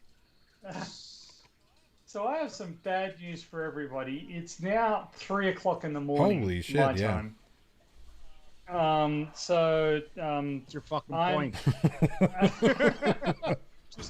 Johnny O, I'm just about to send you a picture on Discord. If you could please put it upon the Don't screen. send it to me on Discord. Tony, are you about to close it down, What? Tony? Because I came on here for a very particular reason, and I haven't got to that reason. I just want to ask y'all a question real quick. Shoot. On so Tuesday nights, I want to eventually get to a point where I do like a debate review night. Okay, so basically talking about the flat Earth debates or the mass debates or any other debates that go on, and just kind of laugh at them from seasoned debaters. You know, from the perspective of seasoned debaters. Particularly me and Fight the Flat Earth, because we do it all the time. But what I want to do is I want to bring you guys on, all four of you on Tuesday night, and we're gonna talk about the absurdity of the presidential debate. We're gonna stay apolitical. We're gonna stay apolitical. So we're not going to be commenting on our political views as far as at least we're gonna try to. Okay, we're gonna try to. But at the same time, we're going to laugh and talk and criticize the actual debate format, the interaction of the moderator, the way Trump was acting, the way Biden was acting, just as a general thing. We're going to do that. And you guys are welcome. I'd love to bring you guys on. That'd be great. I'd love that. Yeah, it'd Well, be great. I'd be very happy to do it. Yeah. I got my vitriol out at the top of this stream, so I'm good to be objective from this point. Cool. Well, that's all I wanted. Thought it out. You really I didn't notice. It was kind of very subtle. When you got that out. It was calm, and so it wasn't immediately apparent that you somewhat dislike the current sitting president. But I'm glad that it's somewhat noted that you don't like that person. Is that a fair? I'd say I don't give a fuck if he dies choking. Was a fair assessment of how I feel. So, but I've gotten that out. After your outburst, that we just didn't hear. To be fair, that isn't a political position. Yeah. This is true. I can speak objectively about the debate itself, Biden's tactics, Trump's tactics, and what Trump's intentions were and what Biden's intentions were, and the things that I liked and things I didn't like. Oh wow! Think we've got some highbrow. We got highbrow in the live chat with Professor Phil Bell. Yes. Oh, hey, Professor Bell. One of my favorite people in the world. How are you doing, sir? Hey, also, everybody, we were talking about interesting weapons. I won't go into too much detail. Well, I'll just tell you guys, I had a what's called a Saiga AK-47. It's a AK-47 that's modified to shoot 308 rounds. So it's basically an AK-47 that's a sniper rifle. 308. And yeah, look it up. SAIGA. It's the coolest gun I have ever owned. It was the size of an AK-47 and shot 308 sniper rounds out of it. You want to hear something funny about that gun? That gun is twice the size of Team Skeptic. Exactly. It is. It's a huge. Is that the same it has as to be big, but it's the general size of an AK or of a AR-15, like structure-wise, but length-wise, and the clip's a little longer because the bullets are much bigger than a typical AK-47. Is that the same as the Magpul Zhukov one? I don't know. Yeah, no, okay. There's one called Magpul Zhukov, which is the one of the many Russian special forces. It's not Spetsnaz. It's one of the other special forces use the Zhukov, which is the SGL-20. Which one did you say you had? The Saiga 308. Oh yeah, this one actually. Sorry, no, it's a different. It's the SGL-21, which is the. I can't remember how many rounds, but I don't know if it's the 308.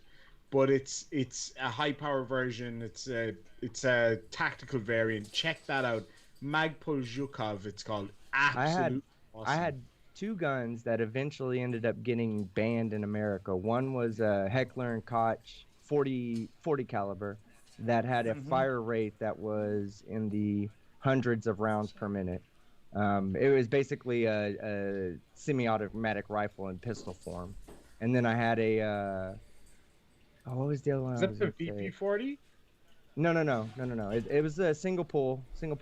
I'm sorry. The other one, I had a gun that was it's a UN weapon that's currently used in the UN right now. It was a Ruger 9mm rifle, and the reason why it was banned in America is because it was a weapon they were going to intend to be law enforcement specific because of the rounds it used. It used a 9mm round instead of a rifle round, but it was accurate as a rifle was highly accurate, so that you could go in and you could open fire on a bunch of people in the room without having to worry about the bullets traveling through the wall and getting to. So it's really like it was a weapon that they were going to be using for like special operations. It's a weapon that's currently implemented in the UN right now. All right, so That's here's the thing. um, PhD Tony says it's 3:00 in the morning. Sorry. He's got to go to Yep, bed gotta go. before he turns Gotta into PhD Tony. pussy. Did Well you timed. sorry, before you go, PhD Tony, have you guys seen the image that's appearing on the screen next to JL Warren at the moment? I have seen that. What do I'm you not sure think? that it's. I'm not sure that it's a particularly good likeness. JL, put your hat on. Put your hat on. Put your Bush hat on. Okay, one sec. I think it's Yes. spot on. I Now, don't see bear what in you're mind. seeing, by the way. I mean that, like, if you look at the color of the beard, even the color of the beard matches. Spot on. Dude, the upside down triangle is spot on. Absolutely. Look up, JL. Look up. There's no such thing as an upside down triangle, man. Come on. Yeah, like, hey, hush. You know what I'm talking about. Hey, Mrs. Demon drew that in about 10 minutes, but I think it's fucking close enough. Even the skin tone. God, look at Yep. that. Oh my goodness gracious. That's I just don't think that his mustache it loses contrast once it mixes with the beard. Why do I have tassels on the hat? just because. That's the only differences I see. part. The only differences I see in them is that I do the dude on the left. The tassels are corks, like bottle corks, is to keep the flies away, right, Tony? Yes, that's right. So that's a traditional Australian thing. Is Bushmen would hang corks from their hats so that they wouldn't have to wave away the flies. I read somebody said modified sniper. Now where have I heard that before? I didn't say it was I said it was a modified AK that shot sniper rounds. But it is a badass gun. It was a collector's gun at a time. I don't know if they still bring them to the U.S. I don't know how easily you can get one in the U.S. anymore. Because I really don't go and look for a lot of weapons anymore. That was more of a childish Team, you know as well as mine. I do that you could probably walk down the street and find 15 of them. Especially here in Texas.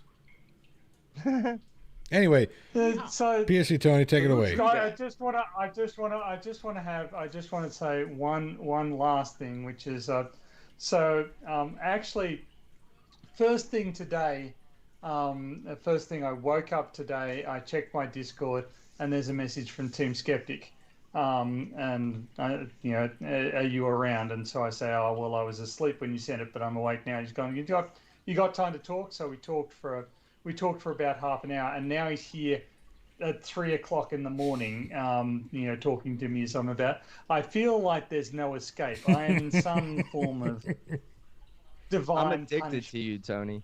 I'm addicted to you. Oh, that's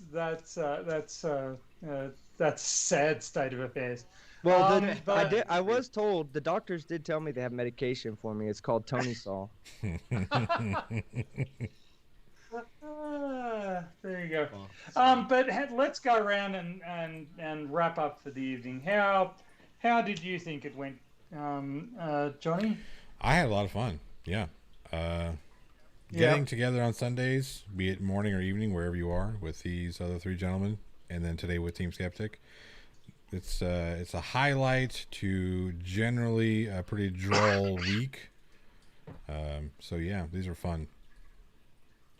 Have you got anything coming up? I do. that we I've should be got paying attention to? unpopular opinions coming out tomorrow. And let's see. I've got a couple other things in the works. A couple of collaborations. One with Prime Red, one with Hugh Jars. Hopefully, I didn't tell Team Skeptic about this one here, but hopefully one with Team Skeptic here soon. I know he's a busy guy. Too busy, jerking off firearms and whatnot. But what are you gonna do?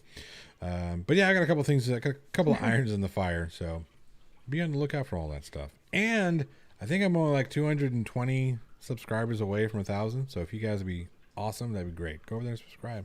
Be cool. I got Punch and Pie. Team Skeptic, since you're here, what have you been up to, and what are you doing soon? Well, I'm just enjoying fucking life right now, man. To be honest with you, everything seems to be going really good. I've surrounded myself with great people, including the gentleman here on the panel. And I really mean that. I'm not even trying to be facetious or joking when I say that. Life is all about the people you surround yourself with and the impact you leave on the world. So every day I try to leave a good impact on this world, and I try to surround myself with good people. I think this morning I surrounded myself with good people, and I was able to leave some really good ideas on the internet for, maybe future generations to see. So net positive. Thank you for having me on. I don't know about you, but I'm hard. I am so wet. What have you got coming up in the near future apart from what you just mentioned? Breakfast. There we go. In maybe 30 minutes. No, actually, I have a flat Earth video I'm putting out. I haven't put out a flat Earth video in over a month, so I'm actually going to put out a Lad Bible flat Earth video. It's going to be pretty good. So change it up for my Karen shit. shit. For I think. What? No, no way. They hit You gotta be careful it? with you gotta be careful with LA Bible. I was doing a live stream on with the Lad Bible where I was breaking it down live, and I got nuked from orbit. But the video had only just been put out, so that might be why. Just so you guys know. They can fuck off because what I'm doing is fair use. So they want to put. I don't care how big or small a person is. Freedom of speech is fucking absolute in my eyes. I'll sacrifice the Second Amendment to ensure the First Amendment is absolutely protected. Okay. Irish, how are you doing? I'm doing great. So I've had a bit of a hiatus for a few weeks. I was a little bit unwell actually for a little while, so I was kind of taking it easy with the videos, and I was lucky enough to get a bit of help from JL and Johnny O, who filled in with a couple of videos. Tony did fuck all, but other than that, so I'm back on the horse. Exactly what was asked of me. Oh man. Yeah, it was somewhat by design, but no. So I'm hoping to do some more collaborations for sure. I know myself and team chatted a while back about me doing a collaboration over there with the help of Tony, who's going to feed me the information so that I don't look like a complete idiot. And I just put out a Nathan Thompson video today, which is a response to a video that he put out. And tomorrow I've got one coming out about a Western Australian man who believes the Earth is flat. And I'm going to try start moving into a few more kind of topics besides just flat Earth, but I'll keep doing the flat Earth stuff too, because it's just the idiot gift that keeps on giving. And with that, thank you very much. Check out my new channel, by the way. I've got a new channel called Lur Aquatics, L-I-R Aquatics. I'll put a link in the description. It's just where I share videos of my beautiful fish and all that kind of stuff. So hopefully you folks will enjoy checking that out. I just put nice classical music to some pretty beautiful images. And yeah, so just a little hobby thing. And other than that, thank you very much. And it's a pleasure as always. Thank you, team, for coming on and for extending the stream by about 12 hours. And no problem. I just felt like correcting you guys. So. Oh, that's awesome. It's awesome. Tony needed correction for sure. So yeah, I'll pass it over to you, JL. Oh man, we've got a bunch of stuff going on. So we're currently in season 2 of Week in Horror, which is my horror film podcast. If you haven't gotten a chance to check that out, we just broke season 2. We just dropped an episode. It drops here in about 45 minutes. where we cover pretty much all of American Horror Story. So if you're a fan of that, check that out. Now, that's going strong. New episodes every Sunday. Wednesday on YouTube is when we drop those. But on my own personal channel. So I'm really trying to make some giant changes there. Number one, I'm redoing The Office. It's very slow going. And I've got to get my new computer set up. I got a whole new rig, a whole new setup, and I've just got to get that done so I can start editing my stuff and put it out so that Team and Fight and Plot will stop thinking that I'm drafting off of them and start making my own content. So, and I can start getting some respect back. But you never had respect. I plan on having a bunch of stuff coming out. I have a list of videos that I need to make, and hopefully I will get those out soon. You'll see some stuff. I mirrored a bunch of stuff that I was involved in with Fight and on Agree to Disagree. I mirrored those onto my channel. Those will drop throughout the week so that at least people can see those again. So I've got some stuff dropping there to kind of fill the void.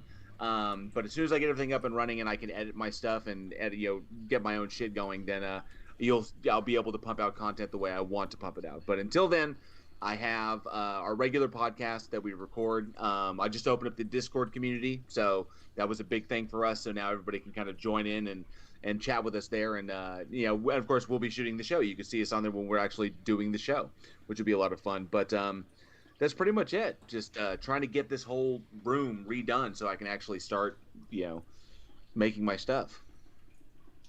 Okay. Well, yes, I just dropped a video onto the internet like a steaming cowpat about an hour before we kicked off tonight. I'm 59 subscribers away from 1,000. I think that everybody here probably is subscribed, so I don't know what I'm shilling that for. Not me. Well, I consider you're a lost cause. It's never going to happen. I got a comment on the video saying, "But this isn't geography." To which my reply was, "I don't actually think." To which my reply was, "I don't think Demon actually watches my videos." And the guy was deeply tickled by it. But yeah. Anyway, it's always a pleasure to talk with you guys, and it's an enormous privilege to be in front of this chat. Actually, Phil Bell, Blue Marble Science, Little Wolf, Chris Doran Music's channel, Jess, of course, Clive Wells, and Martianista, the rest of the Nerd Police. You guys are apparently a good influence because I was in serious trouble with the Nerd Police earlier on today. There were some serious penalties being discussed, but apparently I wasn't anywhere near as nerdy this evening. So hey, I have a question. If I read the Hitchhiker's Guide to the Galaxy, okay, front to back, I haven't ever read it before. I'm seriously considering it. If I read, can I run for chief of Nerd Police? No. You're way too You're behind. not even close. Yeah, you can't even be the guy who carries a guy's Chiefs hat. Can I not be a spokesperson at least and use my platform to? Dude, you have so much nerd road to travel. Yep. Come on, dude. Really? You know what? Honestly, like, I strive for nerddom. Okay, like I do. It's not my fault I'm so fucking cool. Clive Wells asked me what's the capital of Nauru is. Isn't it Nauru? I'm guessing there, but yeah.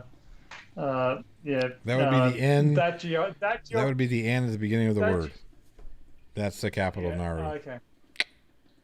Capital of Nauru is Yaren. Have we not had this conversation before? I'm having seriously deja food right now. Okay. All right. All right. So anyway, so I'm going to call a halt there. Now, I do want to bring attention to the fact that Jess did send me a video, but unfortunately I didn't get to show it to the rest of the Beardsmen before the stream this evening, so we couldn't air it. But we'll be looking at that during the week, and hopefully we'll have it up next week. Because I I've only just started watching it, but I'm actually really liking it so far. So I'm hopeful that the other guys will agree with me and we can put it up next week. But we'll see how things go. Anyway. We're on Johnny's channel next week. We're on your channel next week, jackass. Yeah, I never know what the order is. So Irish, plot hole, Tony, you. okay. It's like a clock. Hey, okay, my mind is a bit scrambled, okay, because this weekend was the 48-hour film festival, and I was writing for my group, so I was up extremely late Friday night. I was up, punching out a script for that whole thing, and I was just, I went to bed and I slept, all fucked up. So All I'm hearing from that is drums are bad. Okay. What I'm hearing is actually it's more me. Oh, Jesus. I mean, JL, you're really starting to sound like Donald Trump here with the. Fucking Linus up there with the fucking glasses on. Sympathy isn't our strong point, JL. What is it? What is the line? You can look. Where is it? You want to find my sympathy? Look at the dictionary between. What was it? It's a major pain. Symphony. Between.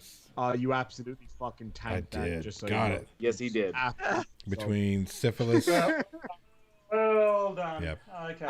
I bring the plot hole around so that I sound more funnier. So More funnier. Yeah. Good job. more fun. Shit. Yep. Yeah. Well, I've got to sit down and pick the brains of these individuals when we are not live because I started before a good amount of them, and already they're blowing me away. They're about to hit 1,000 subscribers. I'm sitting around like less than 300, so I'm doing something completely wrong and fucked up. So I need to figure out what the hell I'm doing wrong. And actually, so these guys apparently have the secret.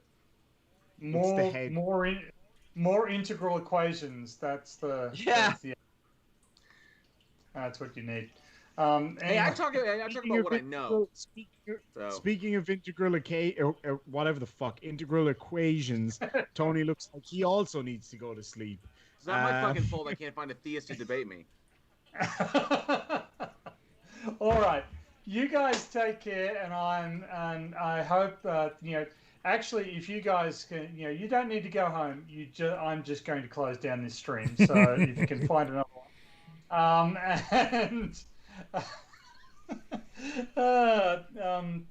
Phil Bell says it looks like I'm hosting a bunch of homeless people. You are. Soup and get you the hell out of here.